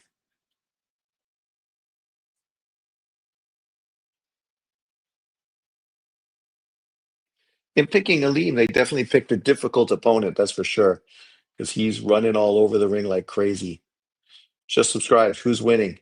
At this point, I think Meccano is maybe winning 2-1 on the cards, but it's a tough fight. He's not easy to get in range because Aleem is moving crazy and then pot shotting.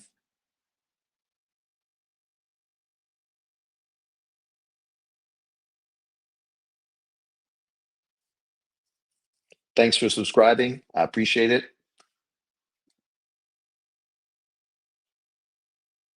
The more, the merrier. There you go. Let your hands go, kid. Good jab from Meccano. You got to slide those feet so you can cut off the ring. See, this is like when you look at David Benavidez versus Anthony Yard yesterday. Anthony Yard putting himself against the ropes against a power puncher. It was inevitably the wrong fucking thing to do. Reese Salim, he's not doing that. He's doing everything in his power to not get stuck on the ropes. Thoughts on main event? I possibly think Inoue will win by points. I like Inoue, and I've been impressed with a few of his performances. His last performance, I was disappointed. I thought he would be too good of a boxer versus the power puncher. I was surprised that he was so easily beaten in that fight by a guy who's pretty wild and technically not very good. I think Nasakawa is going to be too fast and too skilled for Inui, and is inevitably going to win and become a world champion. Which I mean, in Japan is great because Nasakawa is a much bigger star in Japan than Inui's brother is. Right? Inui is not his brother. Nasakawa obviously was a fan favorite as a kickboxer, and now he's transitioned over boxing. He's in a first world title fight, becoming a bantamweight world champion. I mean, maybe we could get a Bam Rodriguez versus Nasakawa, right? I know at this point, maybe it's not a big fight, but when he becomes a champion, maybe unifies, then that fight's going to really be something potentially significant. Round five, Makano. In the last round, I thought he won. He upped it. He landed a lot of punches, not necessarily great punches, but just landing, right? Throwing and hitting something. That's the thing with the way Reese Salim fights. You wonder how many rounds he can move like he's moving right now. Jab the body, kid. Jab the body. Spear him.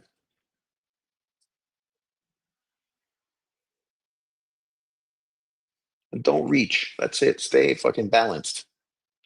Bam is my guy, but man, why not fight Junto at 115 at that time? Well, that's it, right? It's disappointing. Junto moves up to 115, you move down to 112. He moves up to 118, you move up to 115. He moves up to 122. Now you're talking about moving up to 118. Haney claims Boots wanted to fight at 152. This was before Haney faced Norman, though. Yeah, well, he can say what he wants. We can understand why uh, potentially Boots wanted to do that because he's struggling to make the weight. I hope Taraji beats Perez for sure. Uh, I know John Boxing was excited because he would love to see Taraji get knocked out because somehow getting beat by Bam Rodriguez means you're a bum and exposed,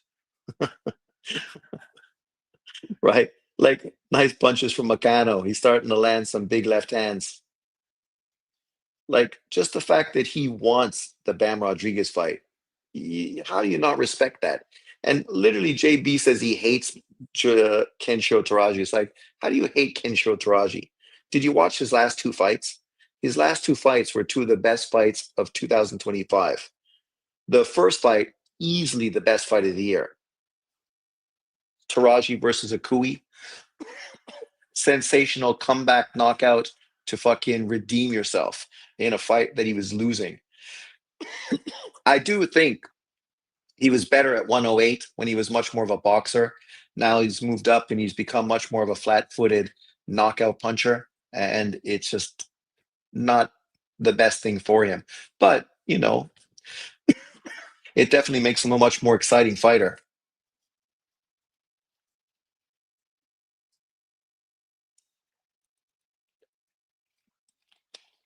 I feel you, Hard Recoil. I'm supposed to do a PPT, but I'm like, fuck, man, I'm not going to miss this.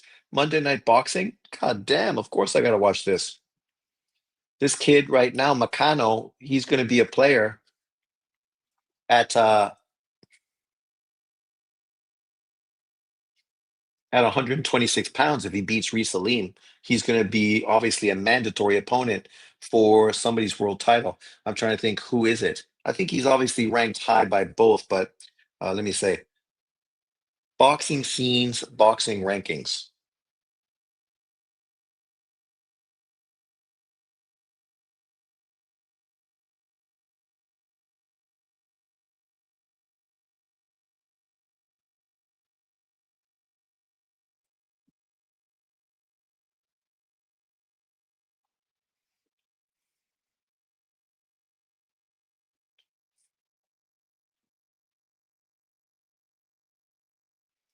So right now, Makano is number five, Alim is number three for Angelo Leo's title, with Omar Trinidad number two, the number one position being vacant.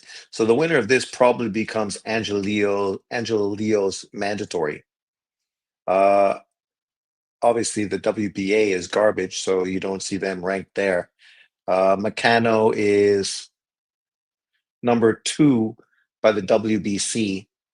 And obviously, we need Stephen Fulton is moving out of the division. So a potential fight with Bruce Carrington, Meccano for that vacant WBC title. Oh, nice shot from Reese Alim. You shouldn't be pulling straight back, Meccano. Got to move out in the angle. And for the WBA, Meccano is number 6.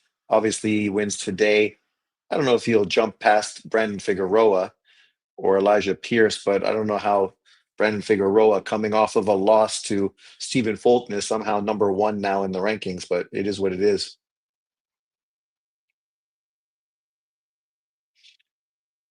This is a good bounce back round for Reese Alim. The last 2 rounds, Meccano started to really get to him, but he's definitely picked it up and started being more aggressive in this round. Where do you put Haney, Benavides, and Bam on the pound for pound list after last night? Bam is top 5. I think it's safe to say David Benavides, Junta Nakatani, probably 6 and 7, wherever you want to put them. And then I'd have Devin Haney below that at 8 or 9. Hi, creepy guy. Okay. Yes, plus Gonzalez beat Figueroa. Did Figueroa lose another fight?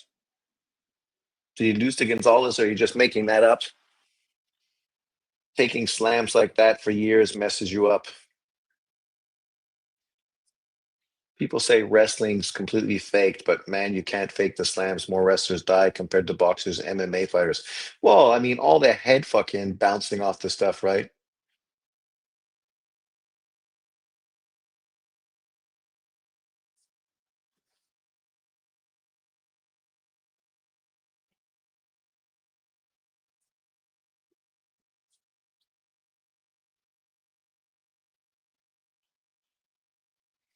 People are mental cases. Will Better BF go to cruiserweight? He might go to cruiserweight, in all honesty. That's true. Yeah. But did he beat did Joet Gonzalez beat him, or are you just saying Joet Gonzalez beat him? I can't remember the result, but I can't remember Joet Gonzalez beating anybody. I know he's competitive, but did he actually get the decision?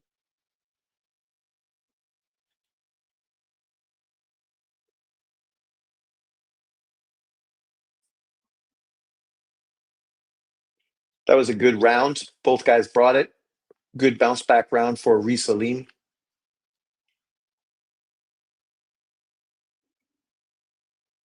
He landed a lot more, like right there. 4 punches, all because Meccano moved straight back. Boom. Great counter right hand from Meccano. Oh, why are you looking at your work? Reese Alim, too busy fucking admiring his work. Got caught with a huge right hand. There you go. Tension Nasakawa, 7-0, 2 KOs versus Takuma Inoue, 20-2, 5 KOs. Hi. Yeah. We still got this fight to go, and then we can do what we got to do.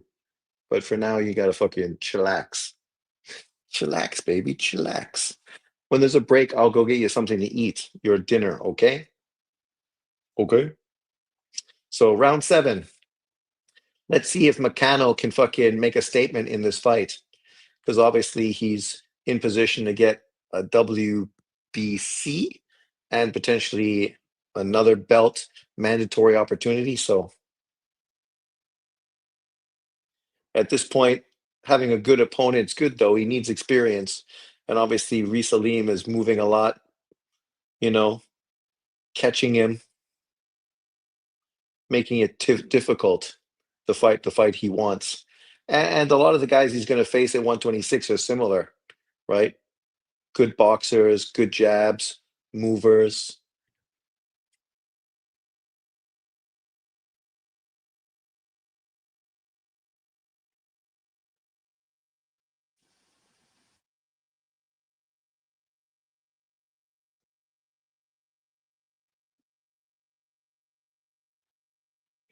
This just shows you the difference between being a real skilled fighter and just being a power puncher. Meccano is a real power puncher who's trying to sit down on his punches, kind of like Brian Norman.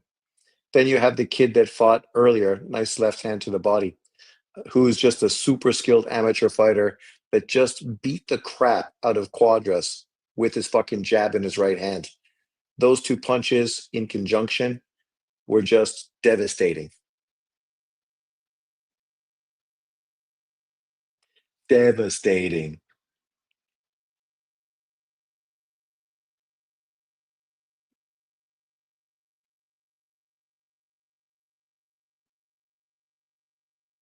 Oh, that was almost a punch. I'd like to see better Biev versus Jay Opataya fight. Yeah, yeah.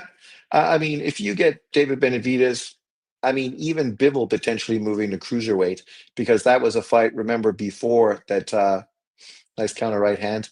That was a fight that Turkey wanted was Bivol versus Jao Pataya at cruiserweight.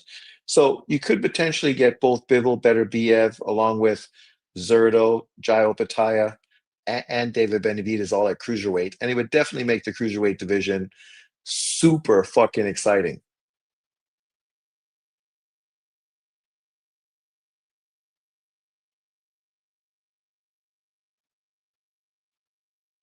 because skill wise, Better Biev is a way more skilled fighter than Jao Pataya.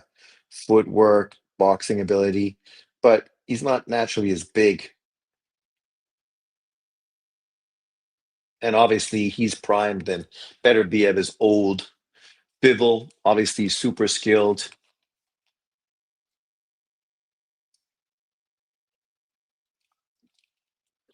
He'll kind of be like Usyk against the bigger guys, right?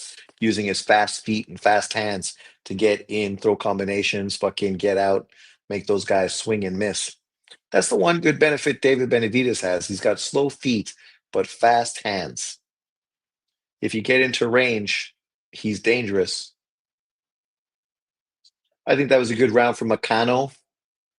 After 7 rounds, I think I got him up 4-3. Crawford knocking out Canelo in that rematch. He was rocking many times in the fight.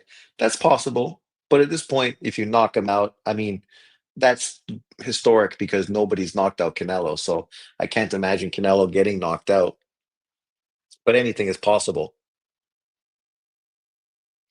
But I think I'd rather see Bud Crawford go to 160 and fight Carlos Adames. But obviously, you're not going to get paid the kind of money fighting Carlos Adames that you get the fucking rematch Canelo Alvarez. Not even fucking close. And of course, we know Adames is a PBC fighter. So chances are they want nothing to do with him.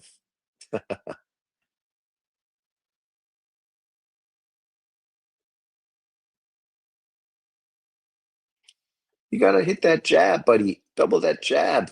Make it tough for him to jump in with those random fucking shots.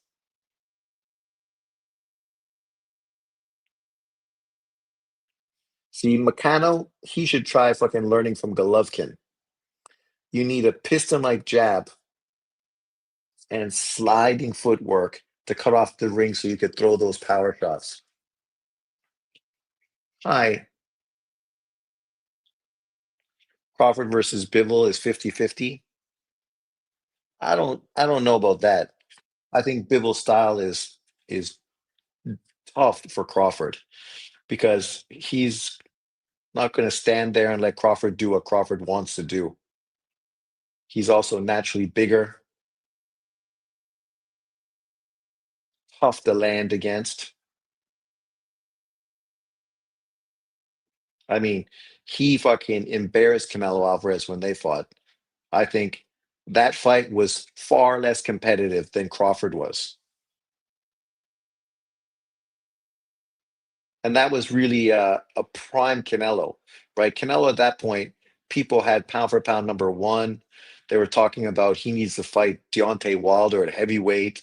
You know, him cherry picking a world champion at cruiserweight is bullshit. If he's going to move to cruiserweight, he should fight Jao Pataya. Why are you fighting a bum? I hope those people say the same thing about fucking Benavidez, right?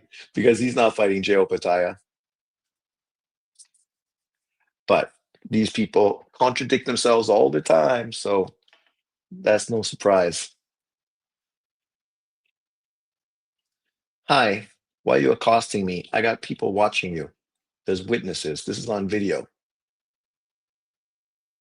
Sexual harassment.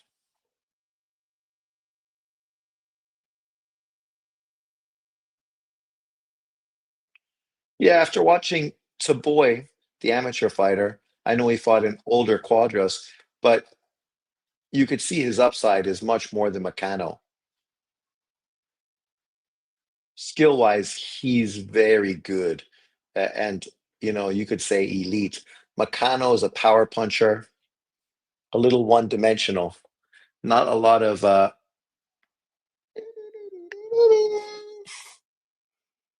even though I think he's winning this fight, but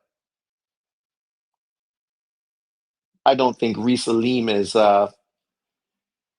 one of the best fighters at 126 pounds either.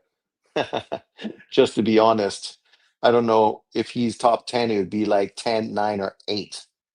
So if you beat him, I mean, you're fighting a top 10 fighter, a legitimate opponent, a guy that's moving and making it tough on you, but not one of the elite fighters at 126.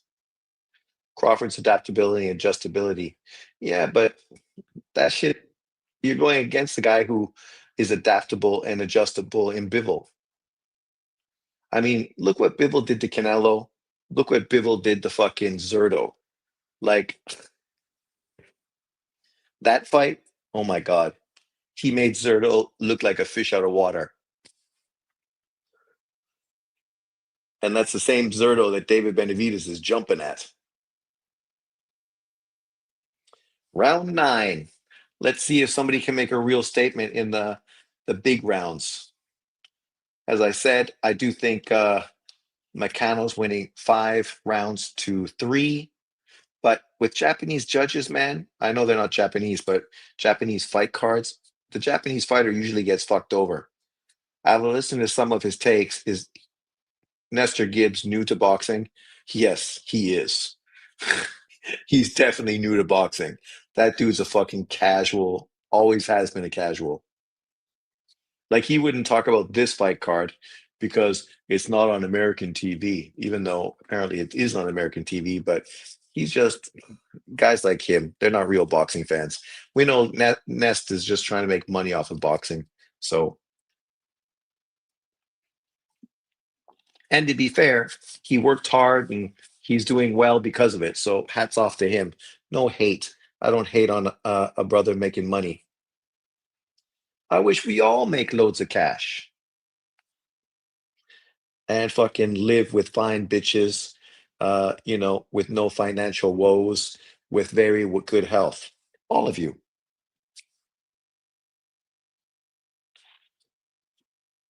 See, problem is Meccano hasn't really made any adjustments in this fight. So even though he's winning, it's not impressive. He's not knocking him out because he's just not getting himself in a range where he can really land the punches he wants.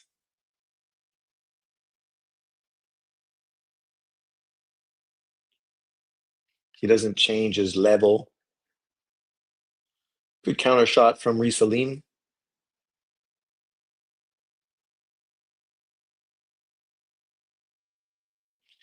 Well, he's putting on that weight, right? So now he's lost his slick boxing skills, doesn't utilize his jab like he used to. See, use that fucking straight shot to the body, man. That was a great shot, Meccano. But then you allow him to come back and throw an awkward flurry at you.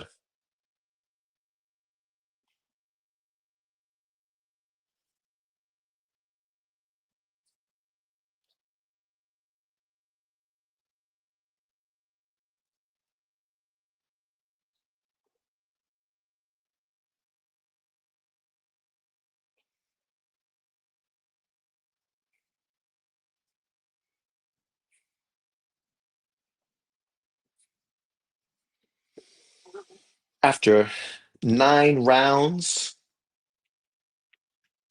maybe it's 5-4 Meccano. I might give that round to Reese Alim, even though both guys landed shots, but I think Alim probably landed a little more. Jonathan Gonzalez ducked the fuck out of Taraji. Well, that's the sad thing. But think about this. So if Jonathan Gonzalez didn't duck Taraji and Taraji became the 108-pound undisputed champion, you think John Boxing gives Taraji credit and respect for becoming an undisputed champion? Of course he doesn't. He says, "Who's he beat? Who's he beat?" He had to beat four fucking champions to become an undisputed champion. Devin Haney fought George Kambosos. I guarantee you, there's guys on fucking Taraji's resume that have way better resumes than fucking uh, George Kambosos. Sure, Kambosos has one good win, and then every other fucking fight is a loss. That's a good straight left from Macano.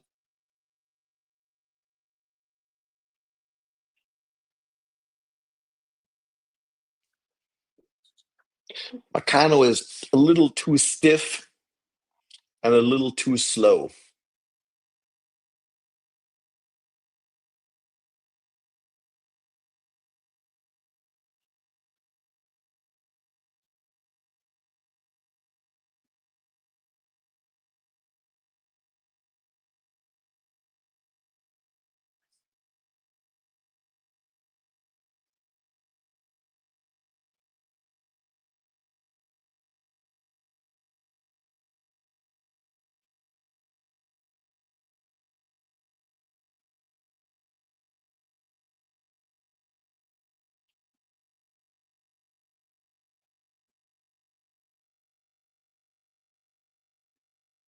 Nice uppercut from Reese Salim.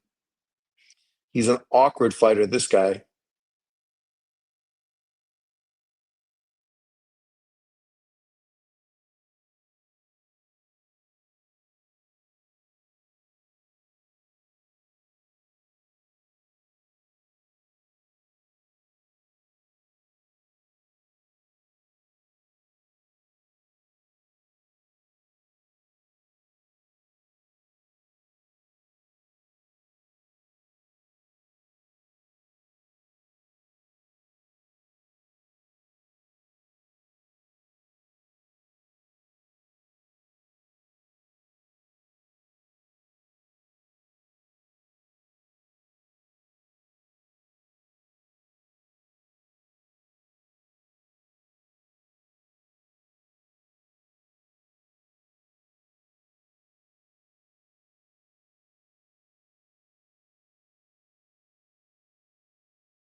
What the hell? What's going on? What's going on with my internet? Literally, my internet fucking crapped out just as we're watching the 10th round. It's like, come on, man. What are you doing to me? Jesus Christ. Can you guys hear me? Is everything A-OK right now? Let me know in the comment section below.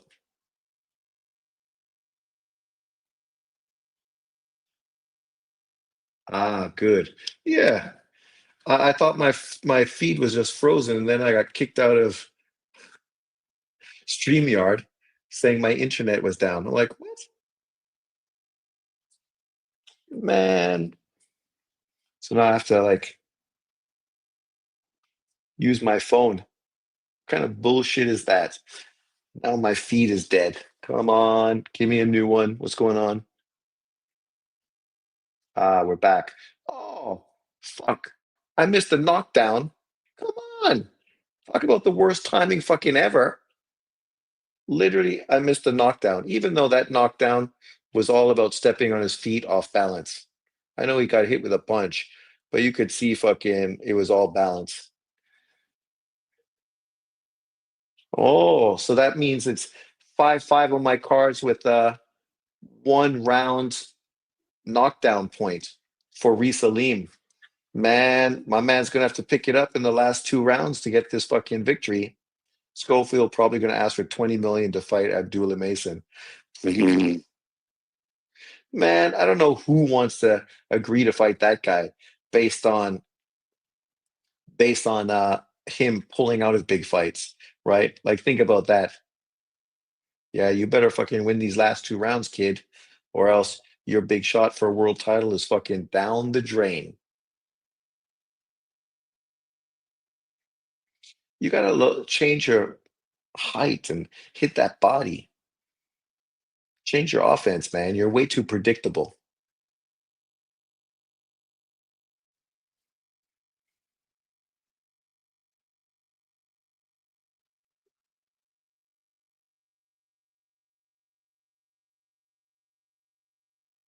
Even if they get the money,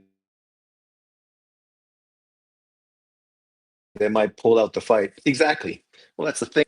You make a deal. How much money was he going to get to fight fucking Shakur Stevenson? He was going to get career high payday that he may never get again in his life. And then he fucking bailed on that.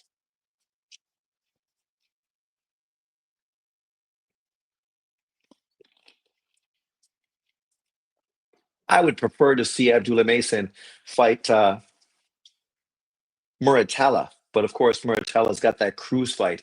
I hope he beats Cruz because Cruz is a boring fighter. And I don't know if I would prefer to see him with a world title. I think Raymond Muratalla makes for far more exciting fights. Obviously, that's an in house ESPN fight. So you could easily get a unification fight between those two guys. That's it. You're putting the pressure on him. Now throw your punches. Don't hold, throw. You're fighting like fucking Brian Norman. That's kind of like what he is. He's kind of a Brian Norman-esque type of fighter, just trying to load up on his left hand.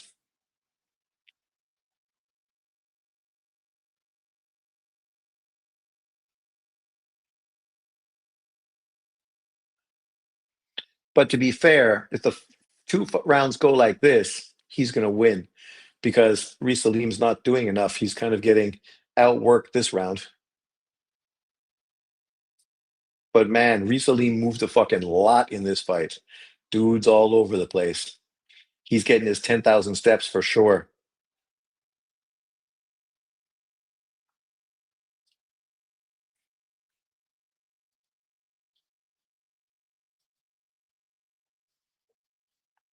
Come on, I'd love to see you knock Reese Salim down to make this fight more exciting.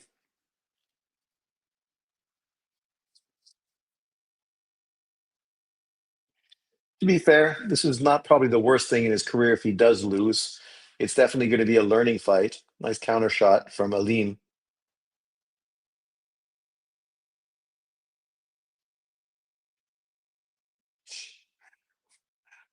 That's kind of random.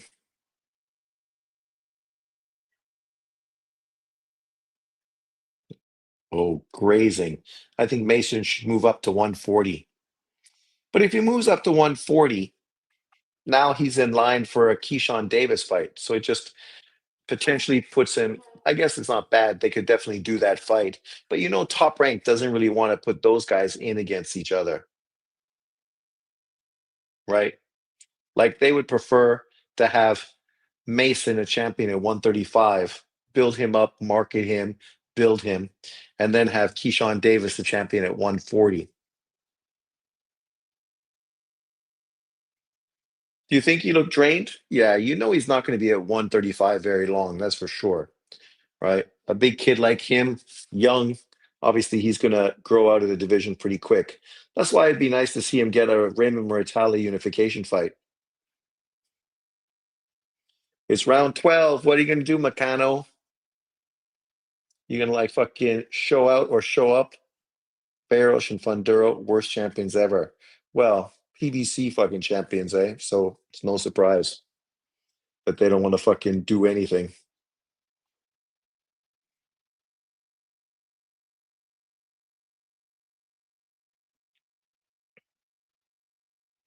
It'll be interesting to see what these scorecards look like.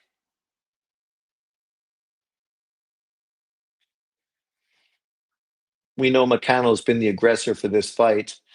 Risa Lee moving a lot, but obviously having some success in pot shotting.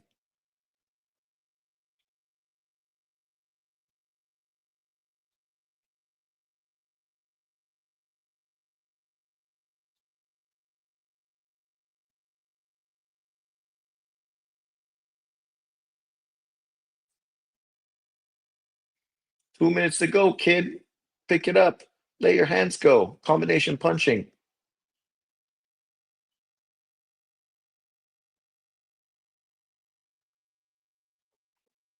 There you go. That was a nice left hand. And then you hold. This is just like Brian Norman. Nice right hand. Hook. There you go. There you go. Hey, why you punch him in the back of the head? Come on, Risalim. That's some dirty shit.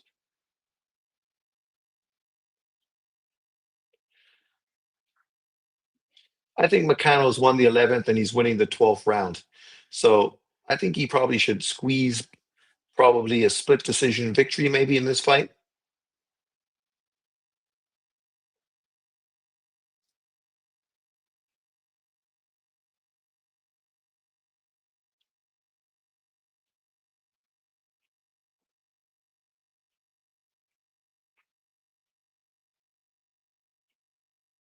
Yes, he is. Fucking Keith Thurman. Like, who even wants to like talk about him in a big fight? No one cares. That dude should just be a commentator. He's got a big mouth. He's perfect for the commentating team. 30 seconds. Come on, see if you can land something significant. Maybe get back the knockdown.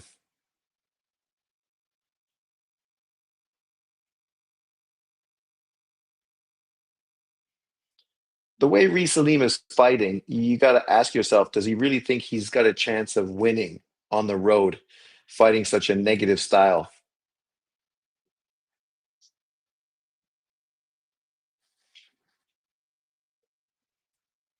Fight's over.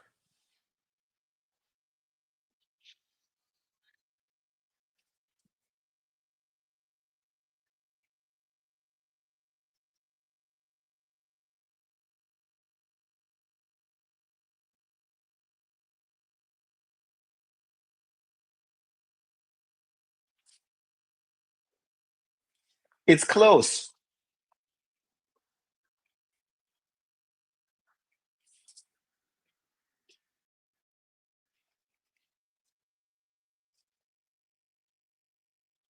I could honestly see it going either way or being a draw.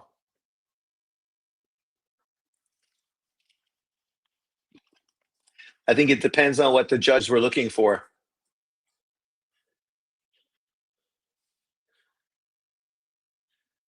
Makana was definitely the aggressor throughout the fight.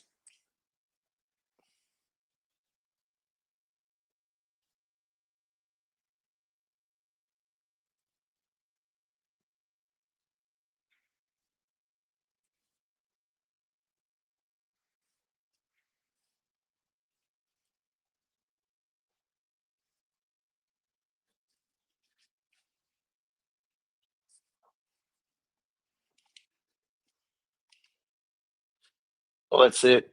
Taking that loss to Sam Goodman is what killed his career as a champion.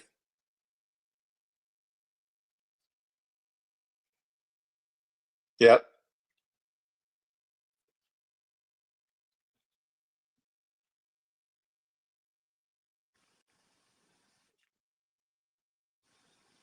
Unanimous.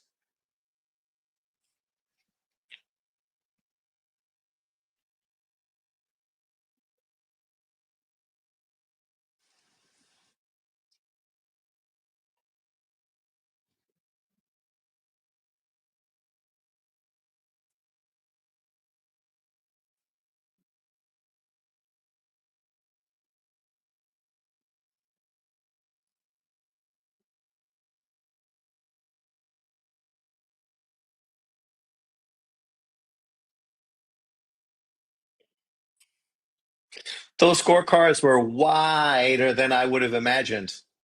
For a guy that ran so much,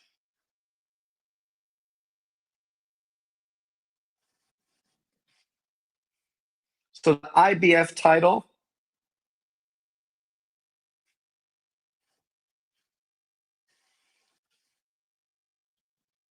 So Angela Leo.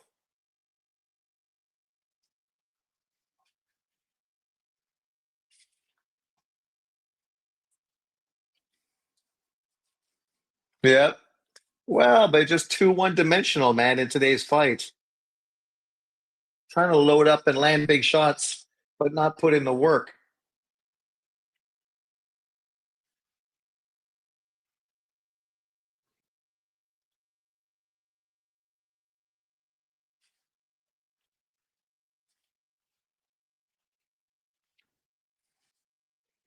Risa Leem, the scorecards were big.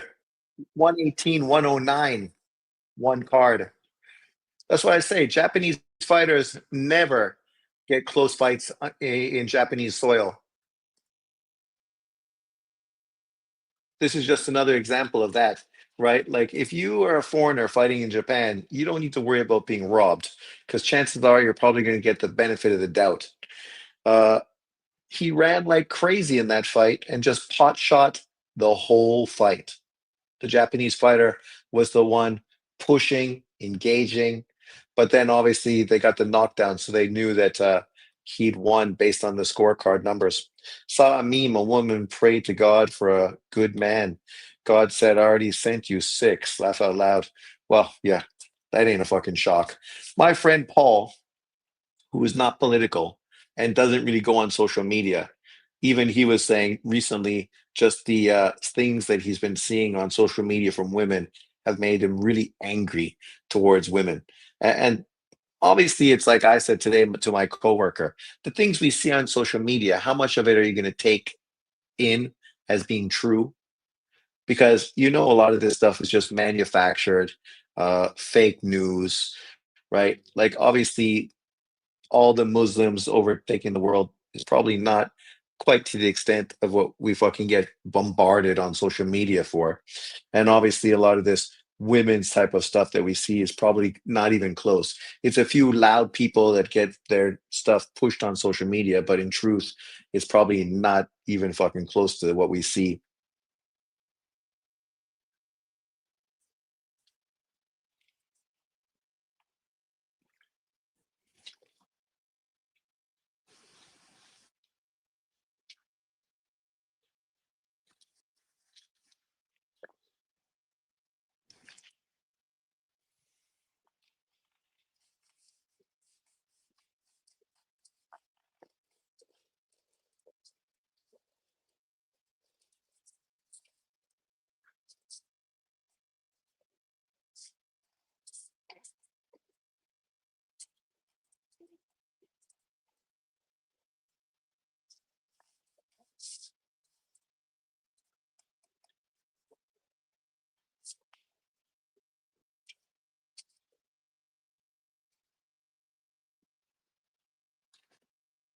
Hmm. What's that, Filipino or Indonesian?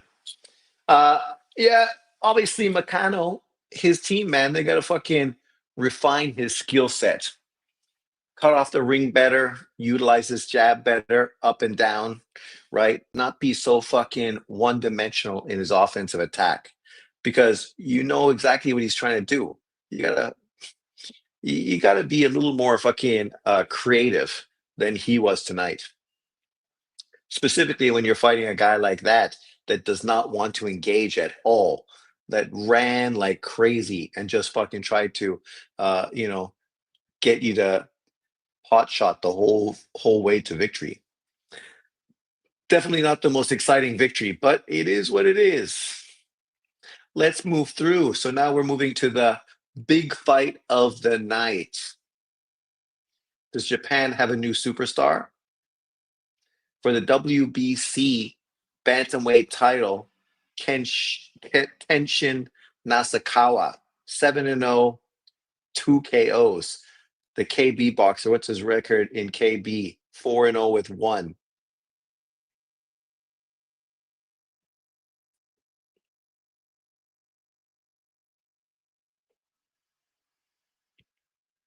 Now, obviously, 27 years of age, 5'5", with a 69.5 inch reach, taking on Takumi Takuma Inoue. And you can see the guys he's fought already. He fought Jason Maloney, beat Maloney in a good fight. A lot of people feel that Maloney beat him in that fight. I think was that the fight Maloney won. I can't remember specifically. Obviously, beat Victor Santilli in his last fight. A good performance as well. Now he beat Jonathan Rodriguez. Obviously, we all know him. And now he's taking on Takuma Inoue. Inoue 20-0, two losses, 5'4.5" with a 64.5 inch reach. So he's giving up a big reach disadvantage to Tenshin Nasukawa.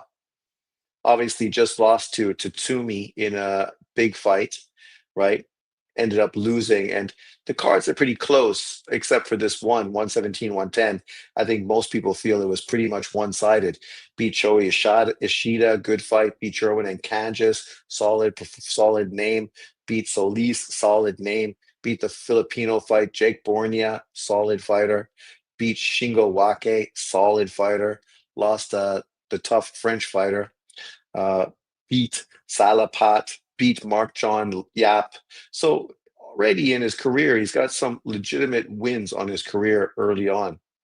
Like really won Saluador, solid name, solid fighter. I know Yap had like 29 and 12, but this is the guy who was a world champion, went on to beat a legitimate fighter to become a world champion. So solid. The Thai fighter fought Obari, solid fighter, lost to him. Obviously, Shingo Wake, ex-world champion. Borneo, solid. Solis, ex-champion. Akanjas, ex-world champion. Ashida, ex-world champion. Tatsumi. So he's got like 10 real recognizable names on his resume. And now he's taking on Tenshin Nasukawa. Let me ask my friend uh, about Tenshin Nasukawa. How popular is ex-kickboxer, current pro boxer Tenshin Nasukawa currently in Japan?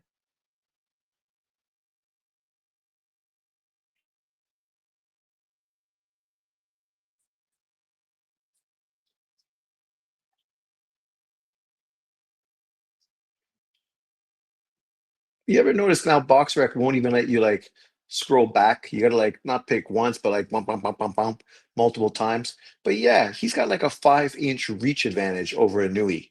That's gonna be a tough hurdle to overcome for sure.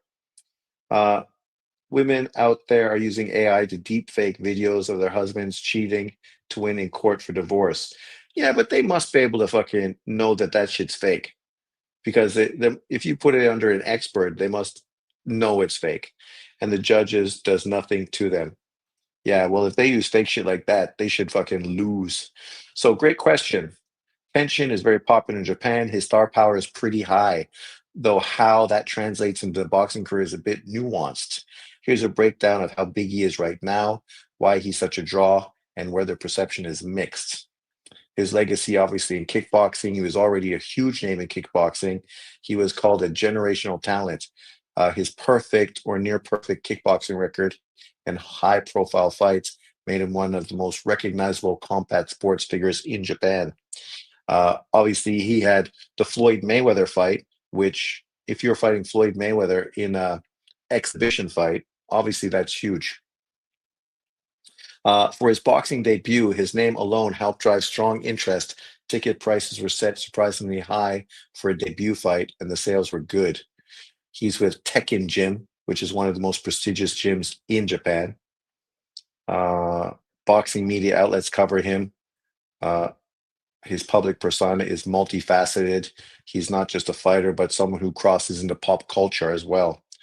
According to a recent interview, he feels that his fan base is very respectful and the perception of him as improving as he racks up more boxing wins. His title shot is being treated as a major event, not just because he's a rising boxer, but because of his celebrity crossover star is involved.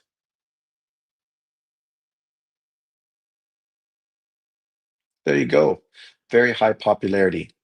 a real star power, long-term potential. That's what people say about Tenshin Nasakawa.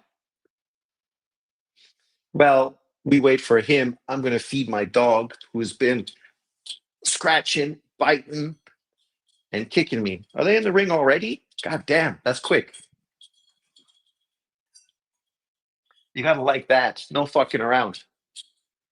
Ah, I still got my earphones on, so I can still talk to you. So currently, I'm in my kitchen grabbing. uh,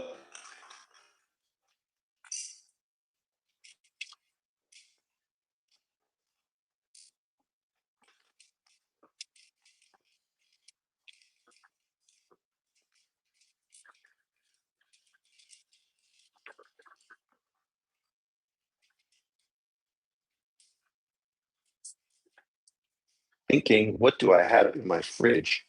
Ah, okay. Hi, Lily. Are you excited?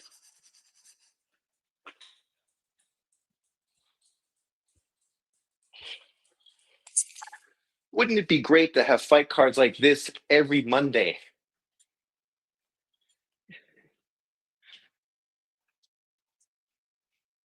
Oh, okay. They're just highlighting. Good. I can take a piss while they're doing that. I thought actually fucking Inoue was already in the ring.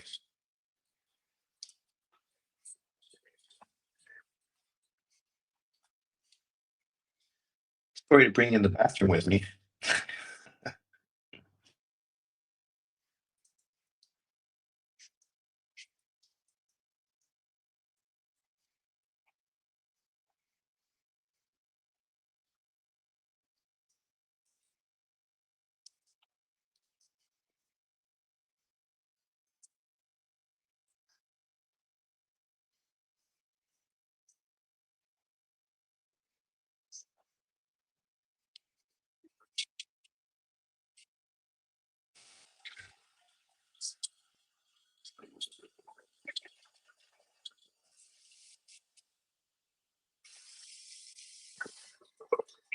Okay.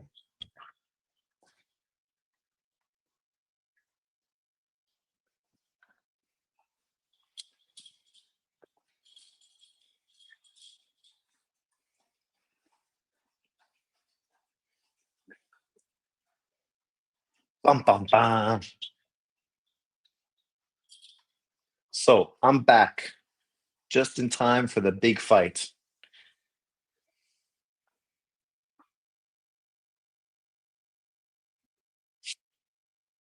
So what do you guys think? What's your prediction for Inui's baby brother or older brother? I'm not sure if he's younger or older. And Tenshin Nasakawa. Oh, Suleiman's there. Oh,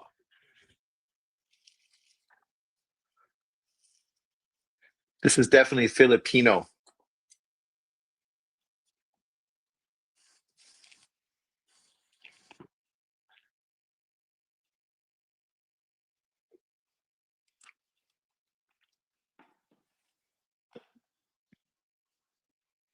Inoue.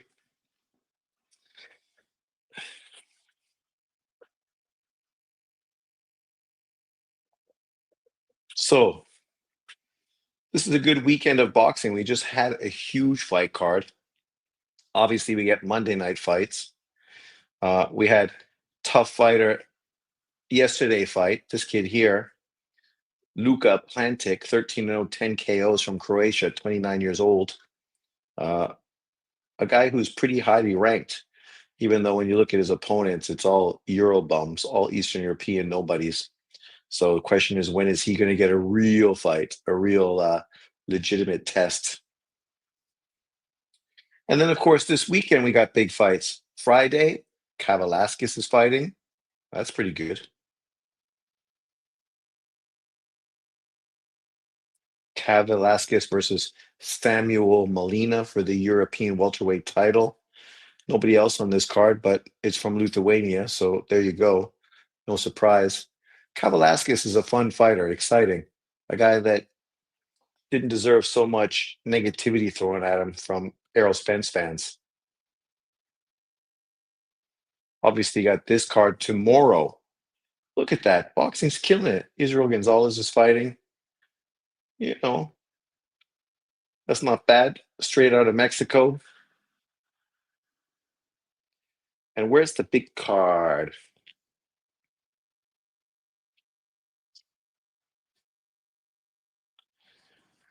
Fucking Sabril Matias. He's gonna get screwed over, man, for that drug shit.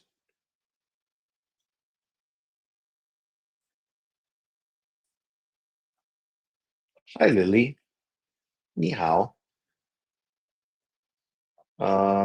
What am I looking for?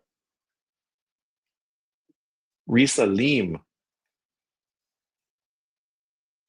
There we go. Lamont fucking Roach, right? Lamont Roach fighting this weekend. Oh no, December 6th. So not this weekend, next weekend. But this is a good card. Cruz, Roach, Lara, Janibek, Fulton, Oshaki Foster. That's a real game there. Mosley and Ramos. Solid fight. Solid card. What do you think, Lily? Are you excited?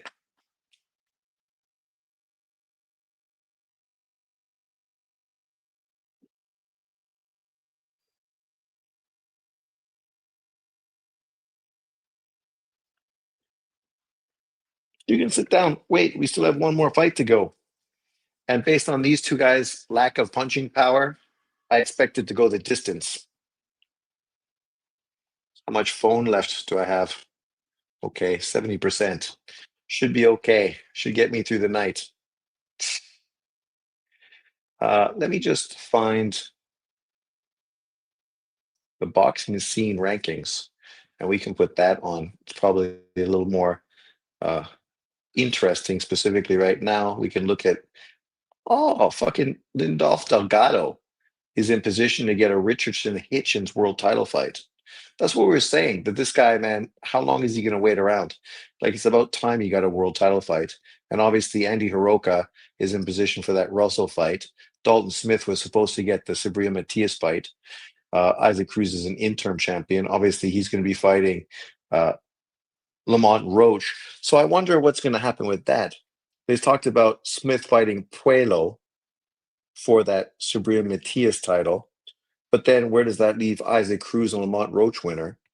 Keyshawn Davis is right in line for a Teofimo Lopez fight, but obviously Teo's trying to get a fight with Shakur Stevenson, maybe, hopefully.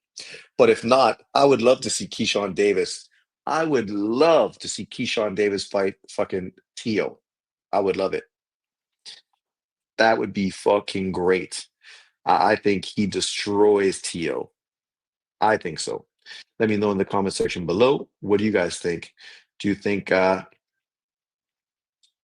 Keyshawn beats Teo, or you think Teo beats him?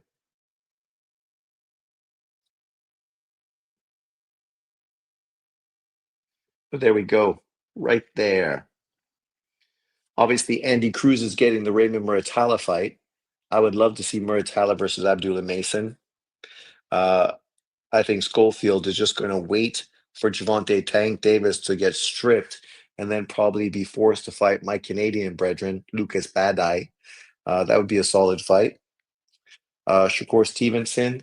Uh, who is he going to fight? Ricardo fucking Nunez? Maybe Javier Herrera, right? That would be a real good fight. The tough, hard punching Cuban versus Shakur. Abdullah Mason potentially fighting unification with Raymond Muratala. Schofield versus Canadian Badai. Badai.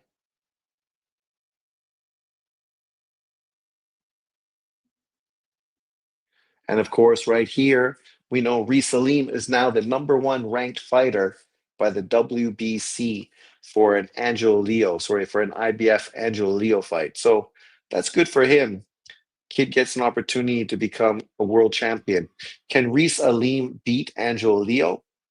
We know True School Sports thinks not, but nonetheless, it's an intriguing matchup. Obviously, two fighters that were both ranked very high at 122 back in the day. Nick Ball is going to be fighting Brandon Figueroa. I don't know how Brandon Figueroa is ranked number 111 by the WBC, the WBA, and the WBO.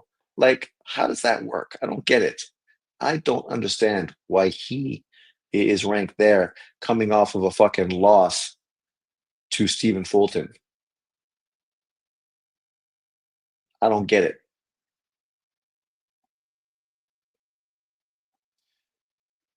Like, he did get the win over Joey Gonzalez, but okay. He lost to Stephen Fulton. So you lose to Fulton for a world title, and then you beat Joey Gonzalez, and all of a sudden you fucking jump right in to contention for more titles. That shit don't make sense to me. That's just the politics of boxing, right? But obviously, we're getting him versus Ball, which means the positions in the other two rankings are going to be vacated. So maybe Elijah Pierce potentially will get his much deserved opportunity. We know the FBA boxing crew on YouTube, they've been talking about how Inoue is being, is ducking Elijah Pierce, even though they're not in the same division. So Rafael Espinoza, Elijah Pierce, let's make that fight. I love it. We know Bruce Carrington is probably going to become the champion for the WBC title. I don't know if he's going to fight anybody legitimate for the title, because when you look at the guys ranked in that division right now, Figueroa is obviously going to fight Ball. Bacano just lost. Nathaniel Collins, I've never heard of. Carlos Castro, they're probably going to fight him. Cristobal Arete, Suleiman Sagawa, he already beat him. Trinidad, Goodman, Rhea Abe. Yeah, so oh, we're here. The time is now. Me too. I'd love to see Angelo Leo fucking get flatlined by Espinoza. They talk about that fight happening next year.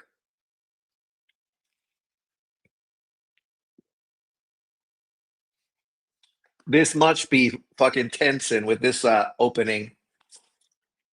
Yes, there you go.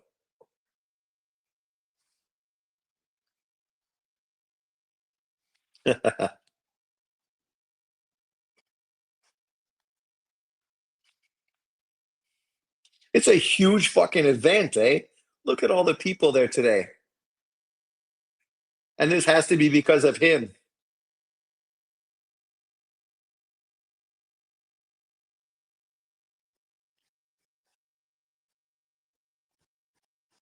Could Tank Davis get this many fucking people into an arena?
You can make a big entrance like Prince Nassim Hamed.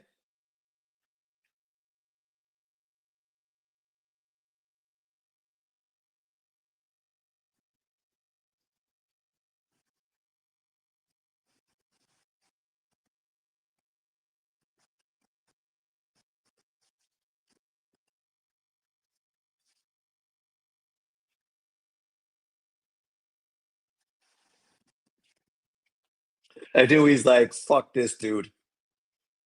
Fuck this dude. He ain't on my level. He ain't on my level.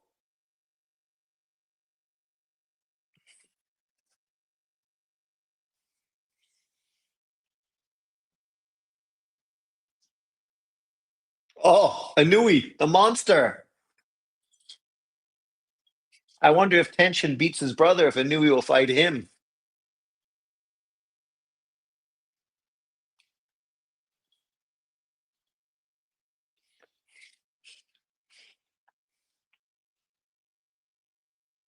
I like the Japanese anthem.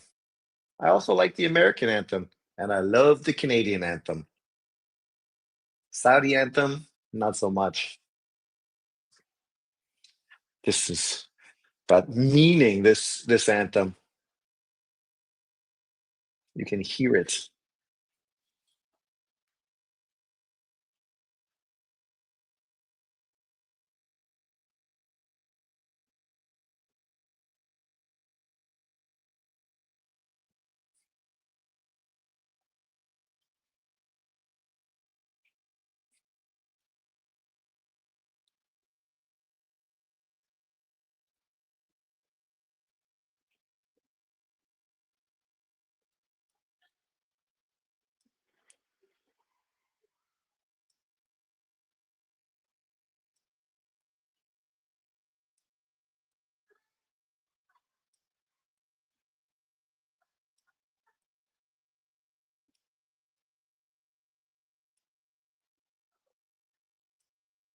That girl's cute. The second one, I'd marry her.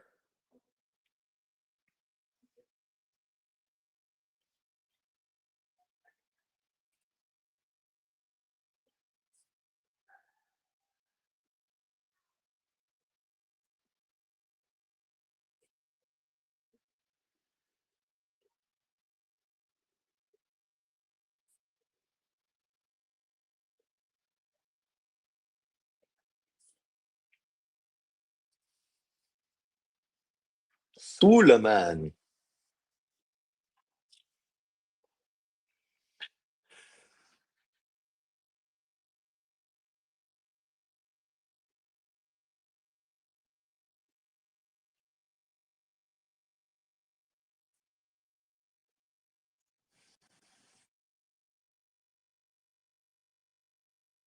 Mike.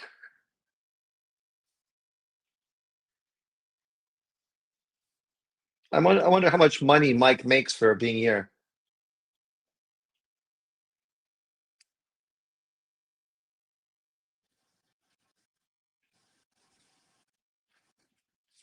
Round the world. It's it's prime time.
Inui.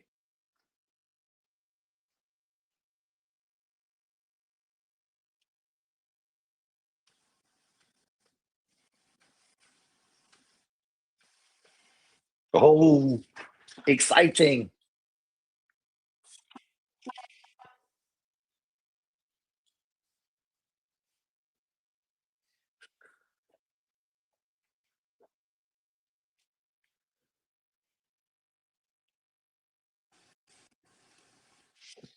We're on, people.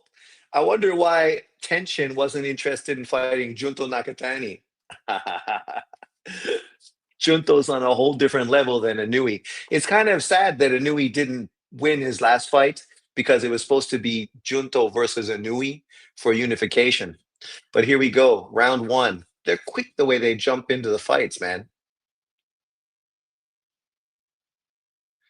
Tenshin is very fucking calm in the ring. You can see he's had tons of professional experience fighting, not necessarily boxing, but nonetheless, he's really composed in the ring, very confident.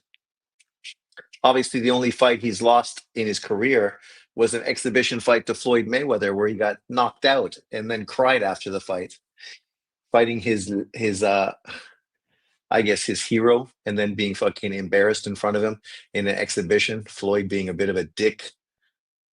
But nonetheless, it'll be interesting to see how this fight pans out.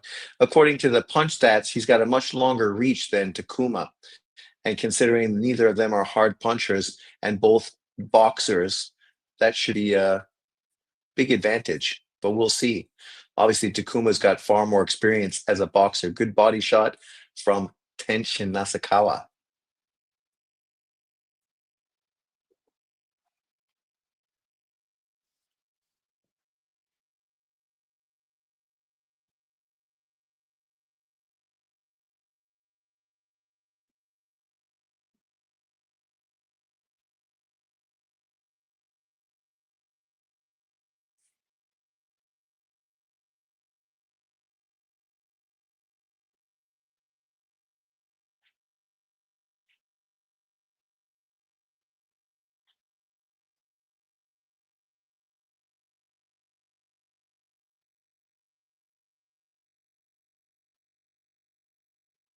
Both guys feeling out, both hesitant. Nice jab to the body from Tenshin.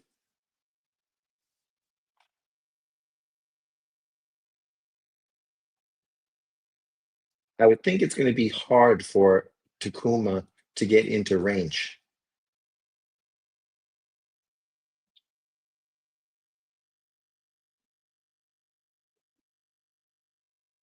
Big left hand power shots from Tenshin, trying to catch Takuma coming in.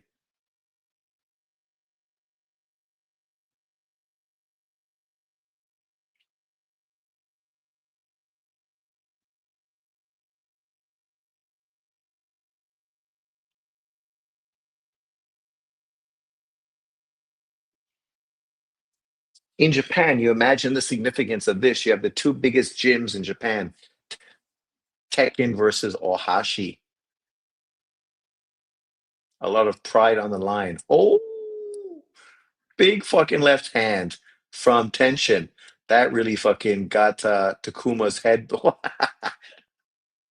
That really got his head back. That was the punch, man. That was the punch that won him the round for sure. Big fucking left hand.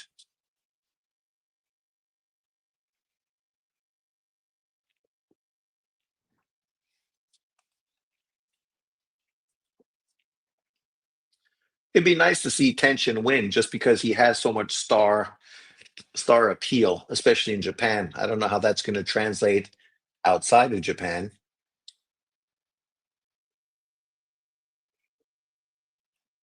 But obviously, in his eighth professional fight to become a world champion, especially fighting a world champion, ex world champion like Inoue, that's significant.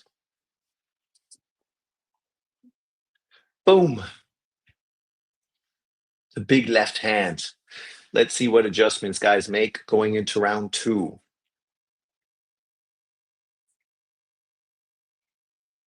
Both guys showing a lot of respect, but that's not a surprise in Japan. It must be tough for Takuma living in his brother's shadow because you're never going to be your brother. No matter how successful you are, you became a world champion, you still never going to be your brother. By beating Tension, obviously that would probably be the career defining moment of his career, just based on Tension's fucking name recognition and accolades. For the Japanese public, it would be a huge win.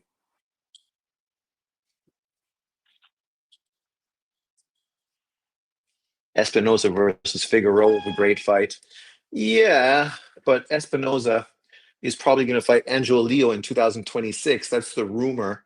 And we know that Figueroa is set to fight Ball like this year, right? December. Nice jab from Tension. Tension is just longer and faster. Oh, that counter right hand. I don't understand why loose women have high expectations.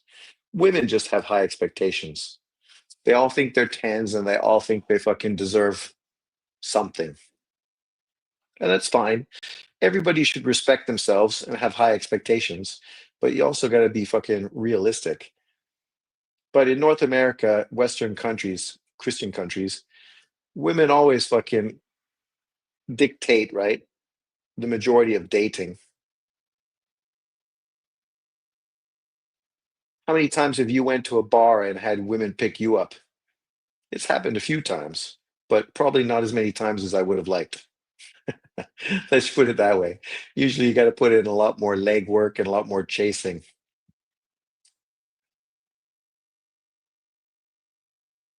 Well, yes, those women I'm not interested in.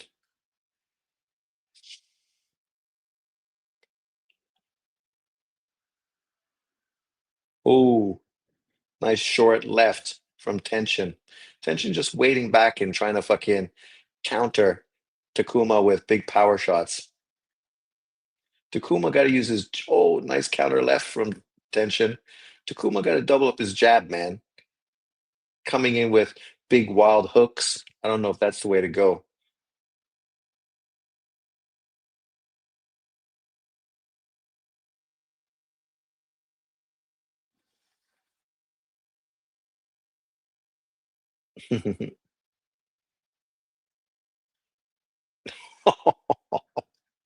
He's definitely a fucking flamboyant show off, that's for sure. That was a very good round for Tenshin Nasukawa.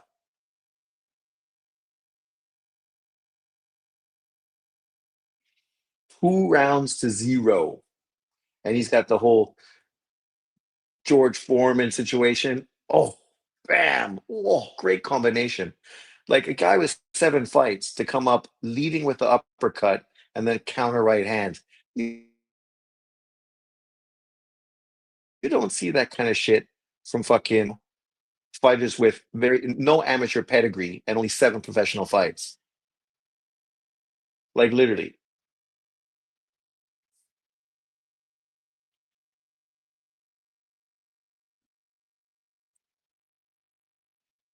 If he scores a sensational knockout this fight, something that has never happened, Takuma's lost 2 fights to world champions, but obviously didn't get destroyed in either fight, showed toughness and obviously a lot of experience. But if he was to get destroyed by Tenshin Nasukawa, what a fucking statement that would be. And literally in Japan, there would probably only be fucking 3 athletes more popular than him. Inoue, uh, fucking the 2 Dodgers players, the pitcher and the hitter, right? And then him.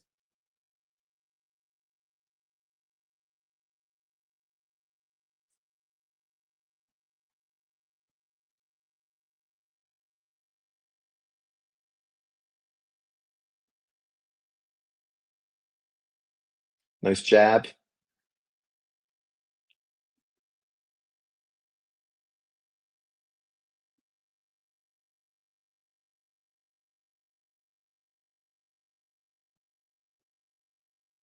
Wow. Pride is fucking on the line, eh?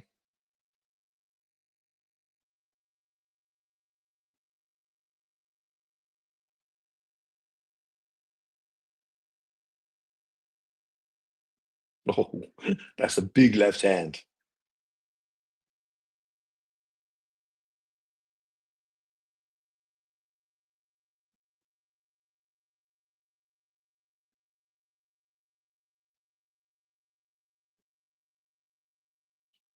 He's got good footwork, able to cut either side to change angles, land a good left hand to the body.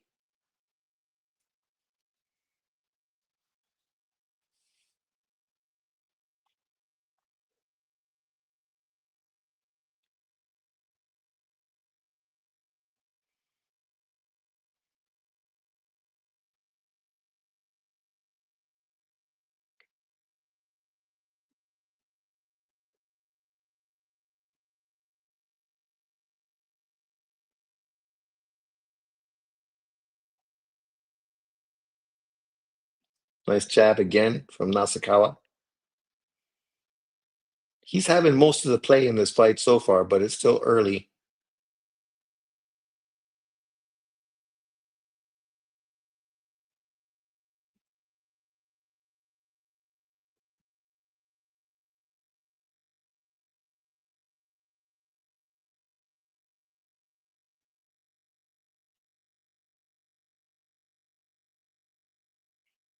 Good body shot.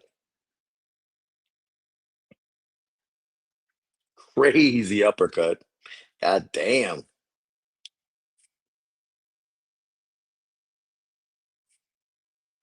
That round, a little more competitive. I think that's probably the closest fight. I don't know if Takuma did enough to win the fight, but he's definitely was far more competitive in that fight. What do you guys think so far?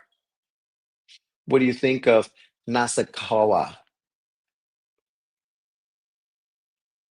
I definitely think in this division, he can become a star. And then you have a potential Bam Rodriguez fight because Bam is obviously going to move up to 118 pounds after he becomes undisputed. So if he was to say beat Kenshiro Taraji, a historically great Japanese fighter, then you could definitely see the possibility of a Nasakawa Bam Rodriguez fight. That shit would be big, man. Especially in Japan. I don't think the fight would be in Japan, but where could you do a fight of that magnitude? Because in Japan, it would be far bigger than it would be in the US. In the US, nobody really knows who Tenshin is. In Japan, obviously, he's if when he becomes a champion, if he becomes a champion, he'll be a superstar. And then you get a pound for pound fighter like Bam.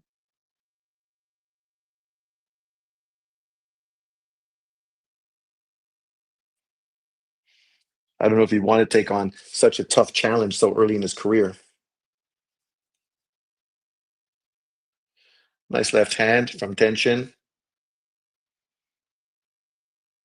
He acts and seems like a pretty boy, but you got to be tough as nails to have a great amateur or sorry, a great professional kickboxing career with 42 wins and 20 something knockouts. Obviously, you've got toughed up, been in some tough fights, been cut, been hurt, and you've dealt with it. So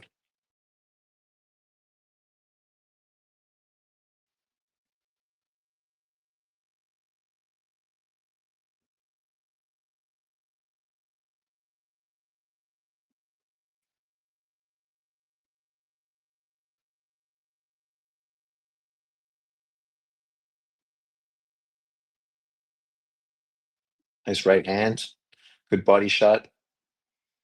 He's throwing that shovel hook to the body pretty well. Yeah, they all say fucking Inouye's ducking Elijah Pierce. How you ducking a dude that's at 126 pounds that doesn't have a world title? Never had a world title. Has multiple losses in his resume. What do you mean? They're just, of course, trying to jam some FBA fighter into the conversation because in truth, there is no FBA fighter at 118, 115, 122, 126. I mean, potentially you have Bruce Carrington, but obviously Stephen Fulton already got fucking flatlined by Inoue. So Carrington is probably the best hope they have of pushing that narrative. And that's probably the guy they should push.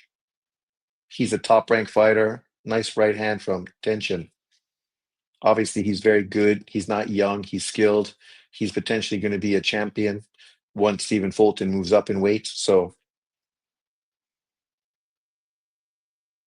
instead of Dick riding a guy like Elijah Pierce, you might as well go for a legitimate fighter like Carrington.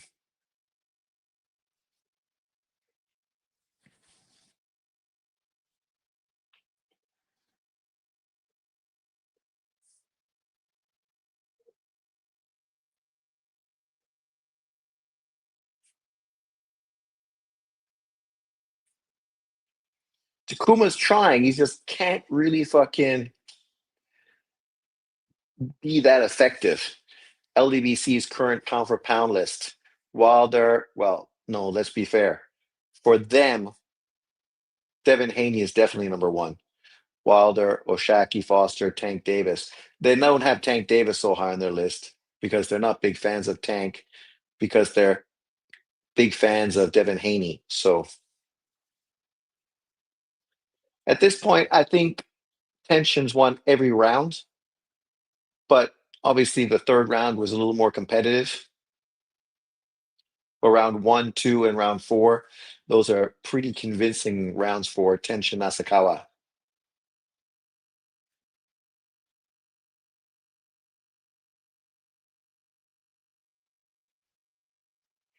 Starting round six. Right, round six, round five,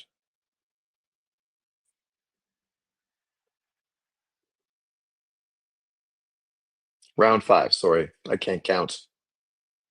I knew he's pushing, he's pressuring, he's trying to put the heat on him. See if the pretty boy can take fucking a fight that's really a war. But the problem with Takuma is he's not like his brother. He's not a hard puncher. So even if you really get into range, do you really have the power to really hurt this guy and potentially break him down and stop him? Five knockouts and 22 wins. Tension as well. He's a guy that loves to be in there fighting, but he doesn't necessarily go for the knockouts. He's not busy enough and doesn't put his punches together. The comments under Wilder and Jang are funny as fuck. Why? What do you mean? Like under Wilder and Jang? You mean like prediction videos?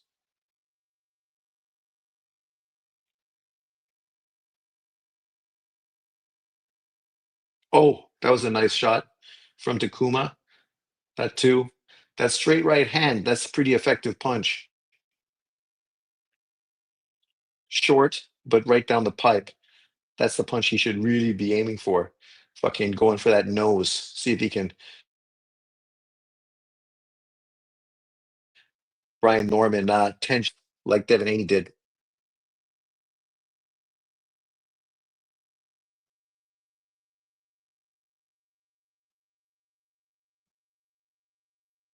Oh, yeah.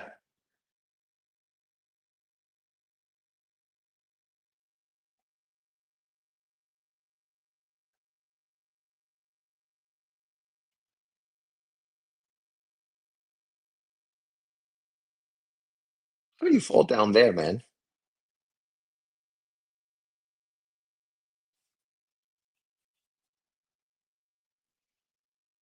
So far, this is the best round for Takuma Inoue, round five. He's landed a few great right hands down the pipe. And I don't know if tension has come back with anything as significant outside, of course, of his judo toss that he just had now.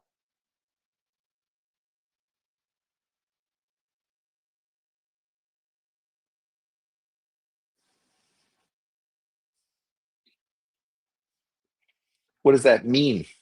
Did his taxes before he got knocked out? Like in the ring? Nice counter right from tension.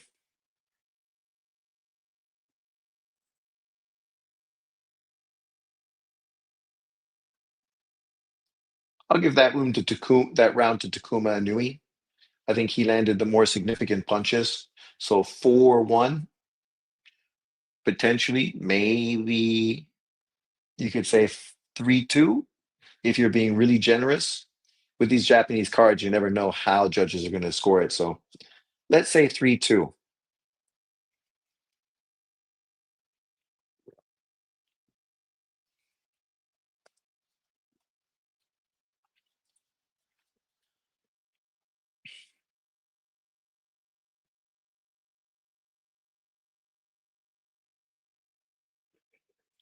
Boom. Yeah, the straight right down the pipe was nice. That's what happens when you're reaching, kid.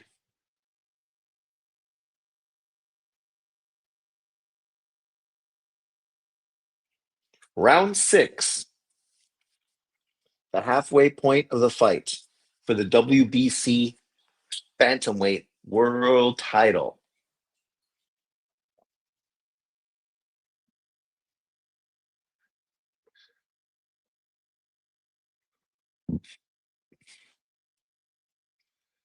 I like to see Tension show that he could fight a little more inside. Nice left hand from him. He picked it up a bit so far this round, putting his hands together a little more.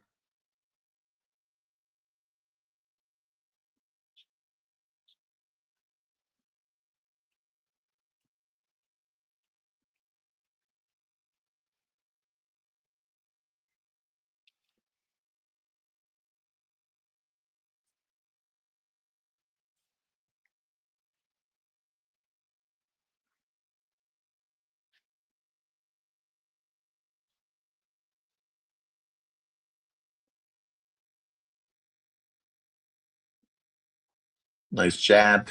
His jab, he needs to be a little more snappy. I mean, he steps into it big, so he doesn't really have the opportunity to like double it or triple it up.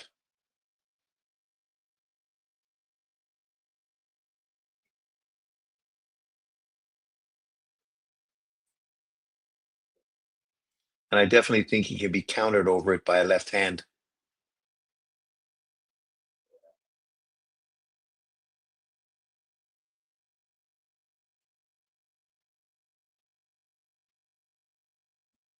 Now you got him on the ropes. Can you guys fight in the ropes? You got any inside game? I think Tension needs to fucking go spend a few months in Mexico.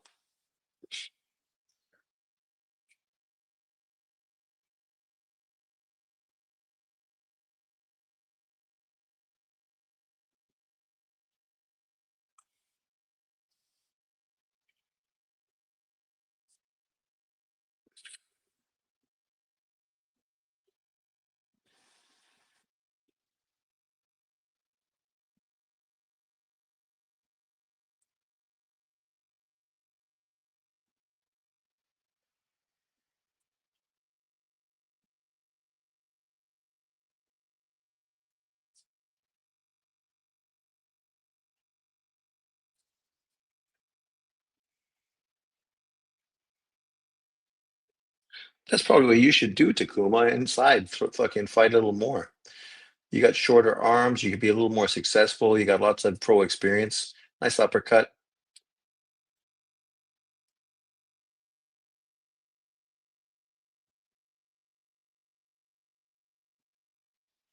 I think Tension won that round, even though Nui did push later in the round. So I would say it's 4-2 Tension Nasakawa after 6 rounds.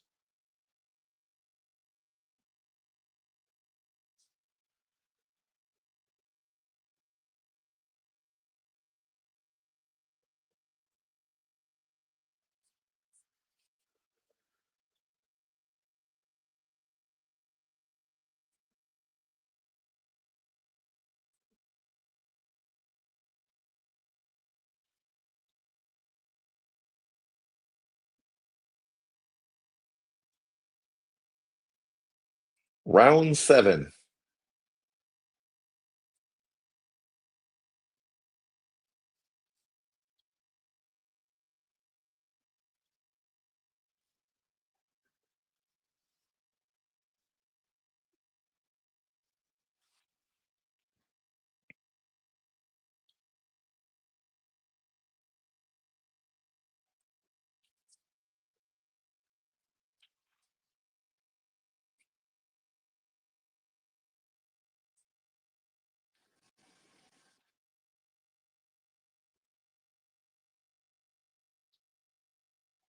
Yeah, I think Nui should stay in the inside and throw those hooks and stuff.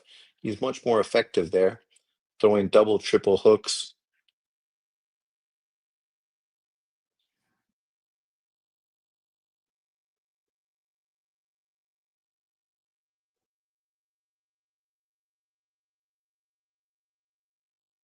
Got those short arms. You could really fucking crank them on the inside.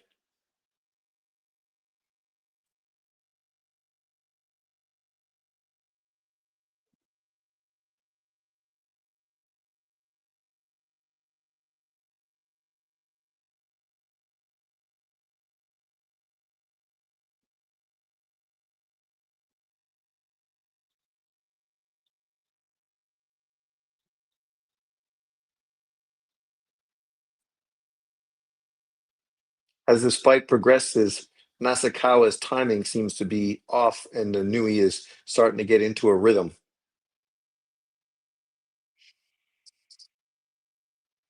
Obviously, with over 20 professional fights, he's a much more experienced guy.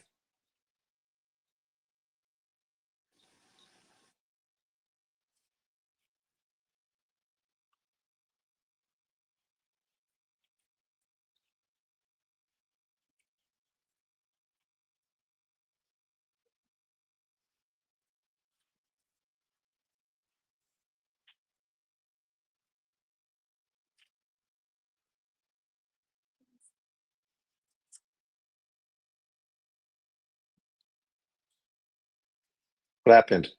Headbutt?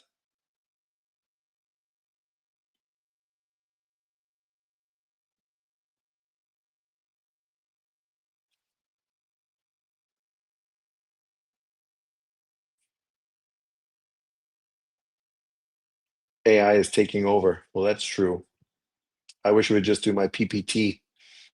I got all the pictures and videos. Let it do it.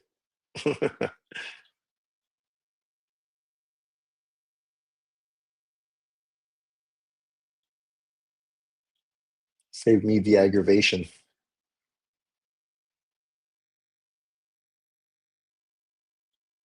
See, I think the same thing with Nasukawa. He's got to put his punches together, not always be loading up on big shots.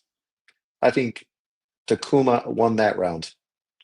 So at this point, what is it? 4-3?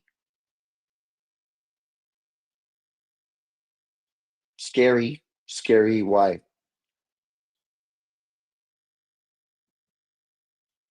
See Takuma's fucking shirt? It looks like a fucking uh, Chinese Hitler.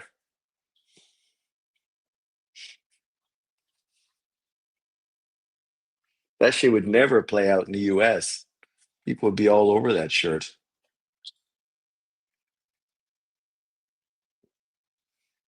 Now Nasukawa is sitting down after being thoroughly beat up in round 7. Good body shots, missing. You got to throw with him, Nasukawa. You got to throw with him, or you got to counter him coming in, which is what you had success early with. But he's adjusted, and you haven't. Yeah, no, I know. We've made some songs at school using AI for like May Play type of festivals. Nice jab. Wow, that's true. Who's the best new artist now in the world? I mean, obviously you have Bruno Mars, who's great, but he's not exactly new. He's been around for well over a decade now. Like, who are the new artists that people are fucking raving about? That's it. Throw your jab and follow it with your left there. That's a nice left hand there. You don't need to load up. You just need to be short and fucking straight. Another good left. There you go.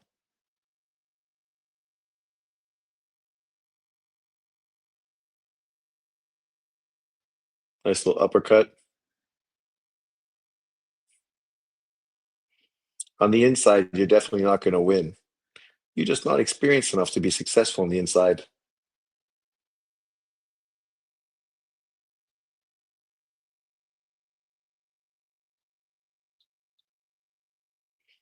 Yeah, well, yeah, me too. Speaking of AI, let's ask them, who are current popular musicians, like new ones?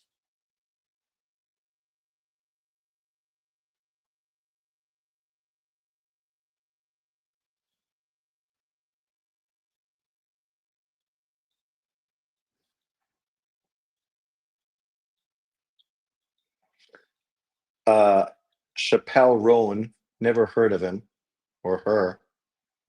Nate Sibb, Tate McRae, Hot Wax, John Glacier, Casriel and Paco Amorso. Uh, Never heard of fucking any of them.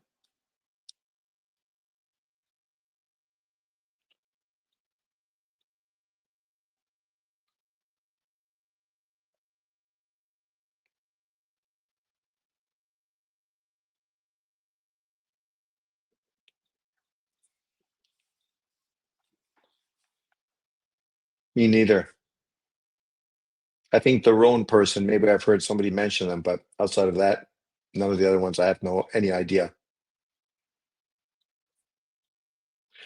That was a good bounce back round for Nasakawa. I have it 5-3, right?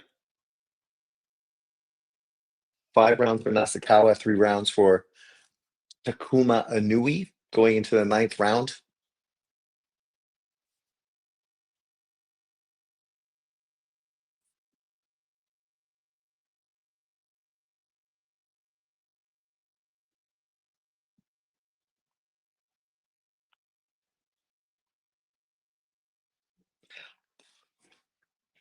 Yeah, I don't know.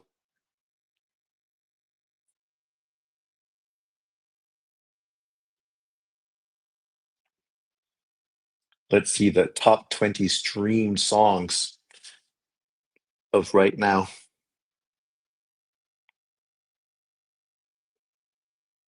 Lola Young, Labrini Girls.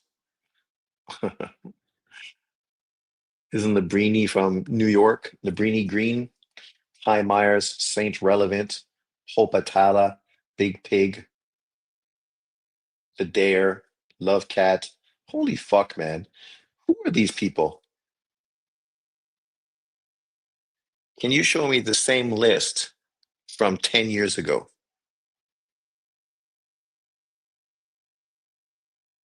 Oh, good takedown.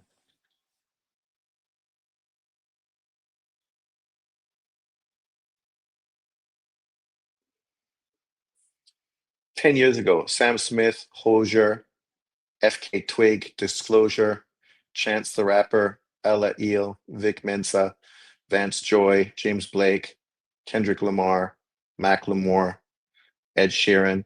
So at least I know a few of them. Ed Sheeran, Macklemore, Kendrick Lamar, Chance the Rapper, Sam Smith. So I know like five.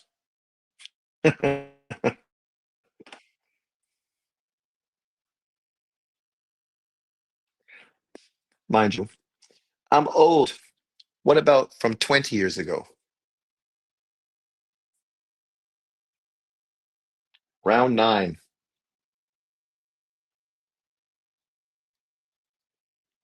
So this is a good competitive fight, that's for sure. There's been some swings, ebbs and flows. Fuck, Billie Eilish. I don't listen to her just because she seems like a cunt. How many champions are from Japan right now? I'm not sure.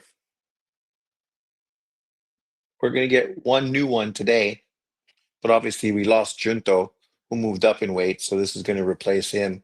So it's not like we're getting an extra one. We're just replacing a guy who's currently moving up. Those are some good punches from Nasakawa. He's putting his punches together, big shots.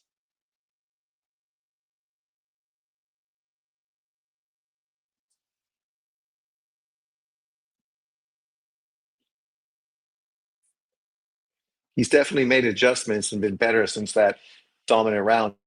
Takuma got to get back inside. When he was inside throwing short combinations, he was being very effective.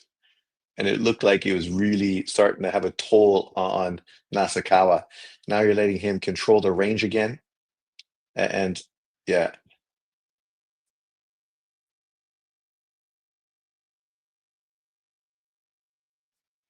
yeah, that's the Nasakawa rounds. So 6-3.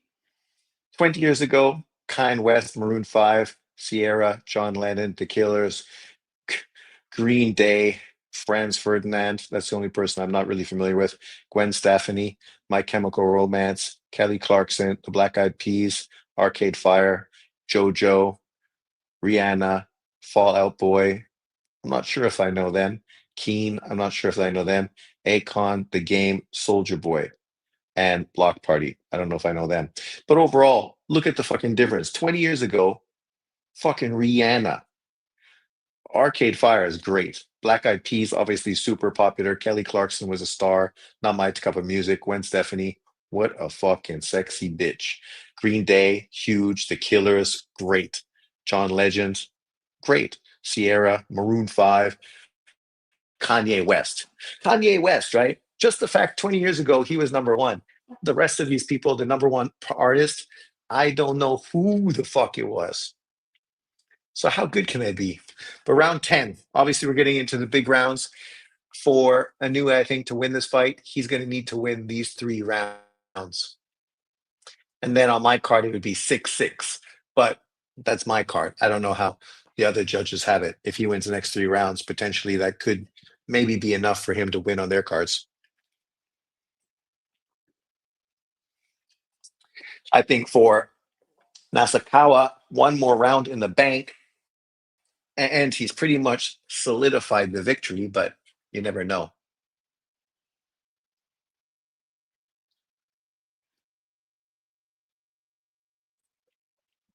But this is a good fight for the kid. Your eighth professional fight. You're in with a solid veteran guy. You've needed to make adjustments. I hope we can get a Radiohead album soon, since 2016. Is that last time Radiohead came out with an album? 2016. Well, the problem chances are now if they came out with something, it probably, you know, it'd sell huge just because it's Radiohead, but would it be on that level? Legends like Andre 3000 said rap music ain't about music anymore, just money. Ah, I loved Andre 3000, a guy who's now playing fucking the saxophone instead of making money and making music. Of course, I like Radiohead. Radiohead's great. Iron Maiden's still going strong for about 50 years, still on tour. Fucking Maiden. Those dudes are what, 70 fucking years old?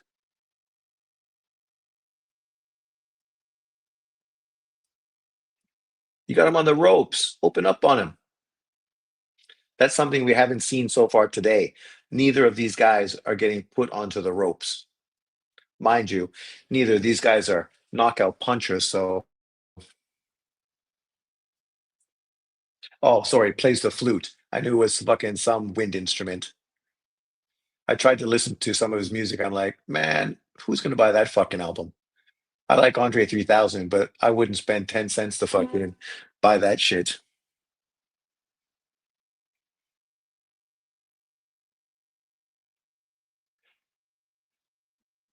Throw it to the hook. Come on. Don't sit there waiting. Let your hands go. Nasakawa. Oh, nice counter left. Nice right. Nice uppercut. Wow. That was a crazy fucking wild uppercut. If that would have hit, that would have been fucking Navarrete. Yeah, you gotta love dudes that love their music so much that at 70 years old, they're still touring. They fucking probably are got so much money in the bank, they never need to do anything. But they love what they do, right? They love what they do.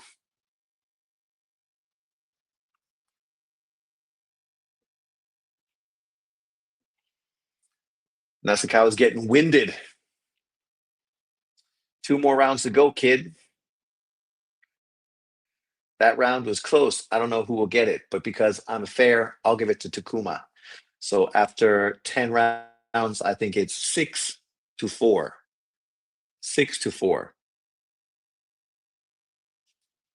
Takuma looks much more composed in the corner, as you would think. Veteran.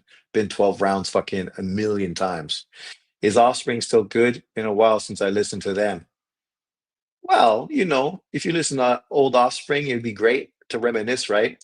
I was just listening to Tool and some fucking Ministry, a few days ago because we are just talking about like some old concerts and festivals I used to go to.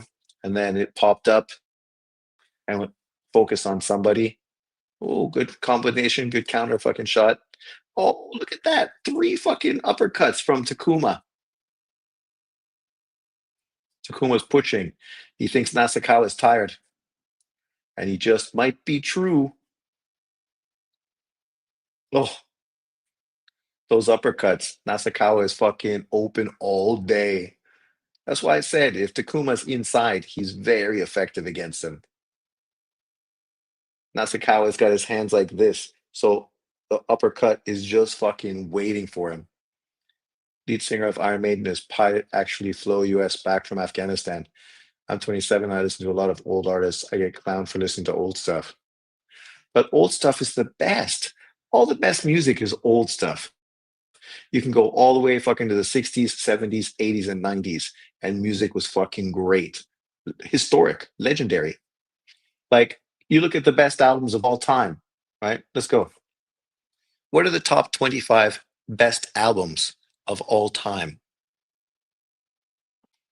There's not going to be fucking anybody new on that list. Maybe one, maybe Kanye West, even though that's 20 years ago.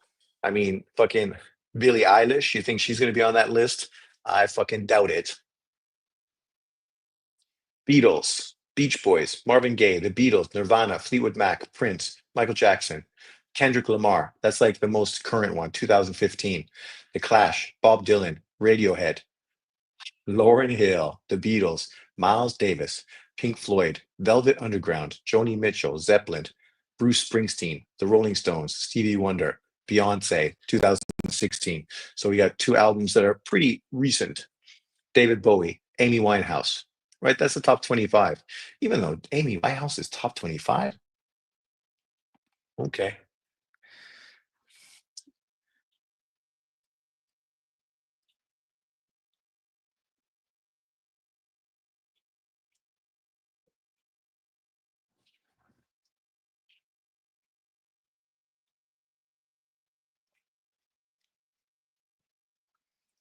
Well, that album hasn't, you listen to it as a whole album, it's obviously good, but there's better albums, I think, than that.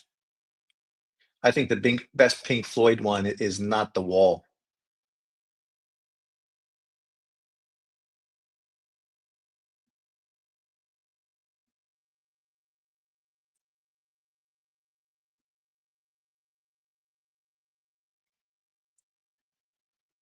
Takuma started quick, but then Tenshin Nasukawa kind of took over the back half of that round. So I don't know who's going to end up getting the round, but I'll probably lean towards Inui. So at this point, it's like 6-5 with one round to go.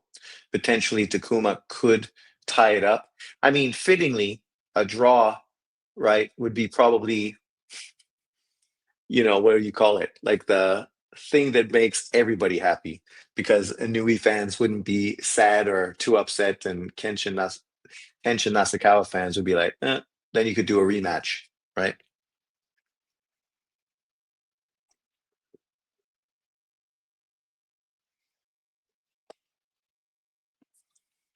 This is the round, kid. Got to go out there and do it. Do it. Do it. Do it. Do it. Are you going to become the next Japanese superstar? Or are you going to let fucking Nui's baby brother fucking punk you? Let's see.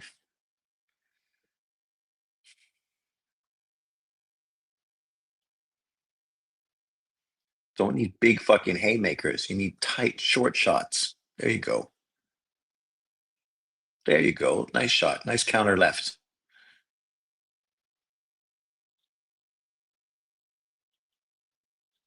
Body shot. There you go. Combination. Nice counter from Inui. Nice lead from Inui. Nice counter from Tension.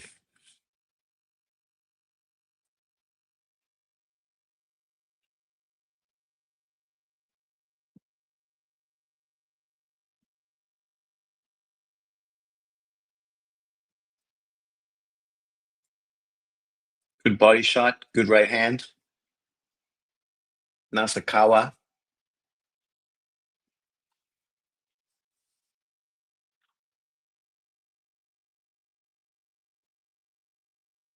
Good body shot, Nasakawa. He kind of stopped going to the body during like round 8 to round 11.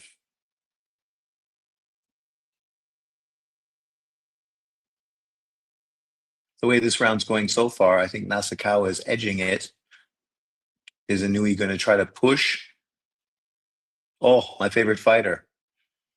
Got a big fight coming up springtime. Uzbekistan versus Kazakhstan. Nice combination from Tensin.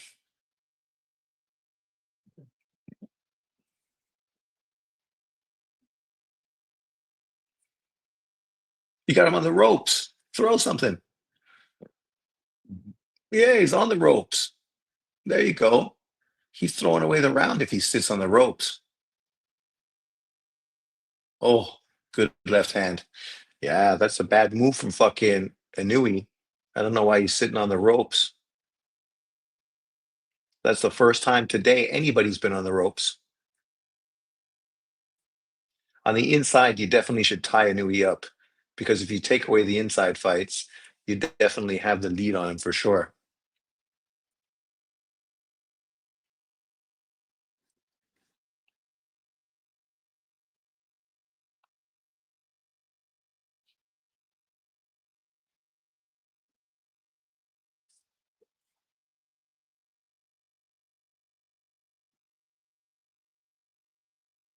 Nice right hand. Good counter from Inoue. Nice right from Inoue. Don't fucking get hit just to be tough. You're in a tough round. You gotta win this round. Oh, nice counter right at the end. Inoue think he won. I don't know. It's pretty close.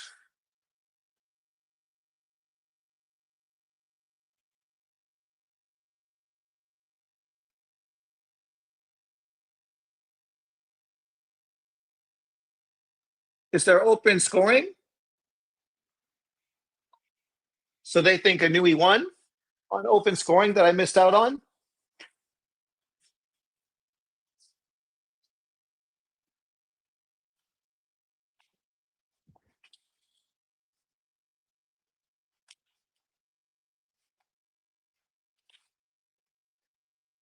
So he won open scoring. I don't like that. I didn't know that.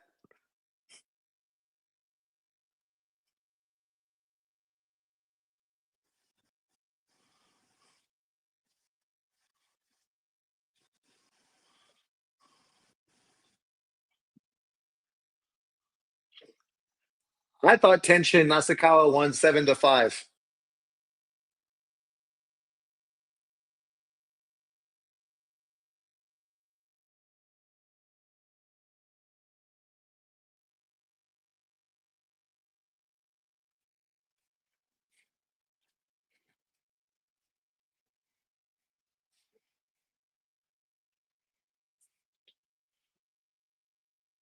Did you guys know there was open scoring? Obviously, not having sound on, I didn't hear any of that or know anything about it.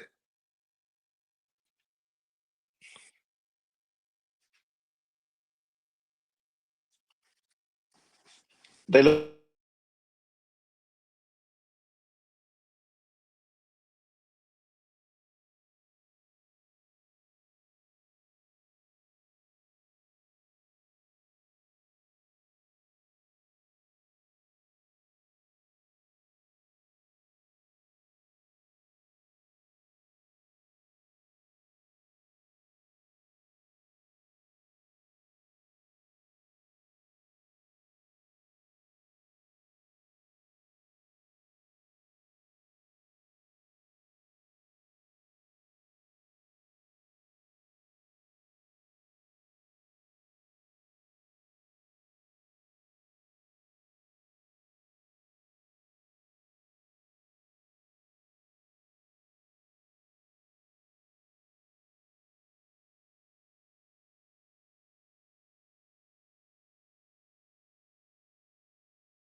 I missed the scores because my internet went out literally fucking after the first card. So I missed out the scores. Did anyone catch the scores?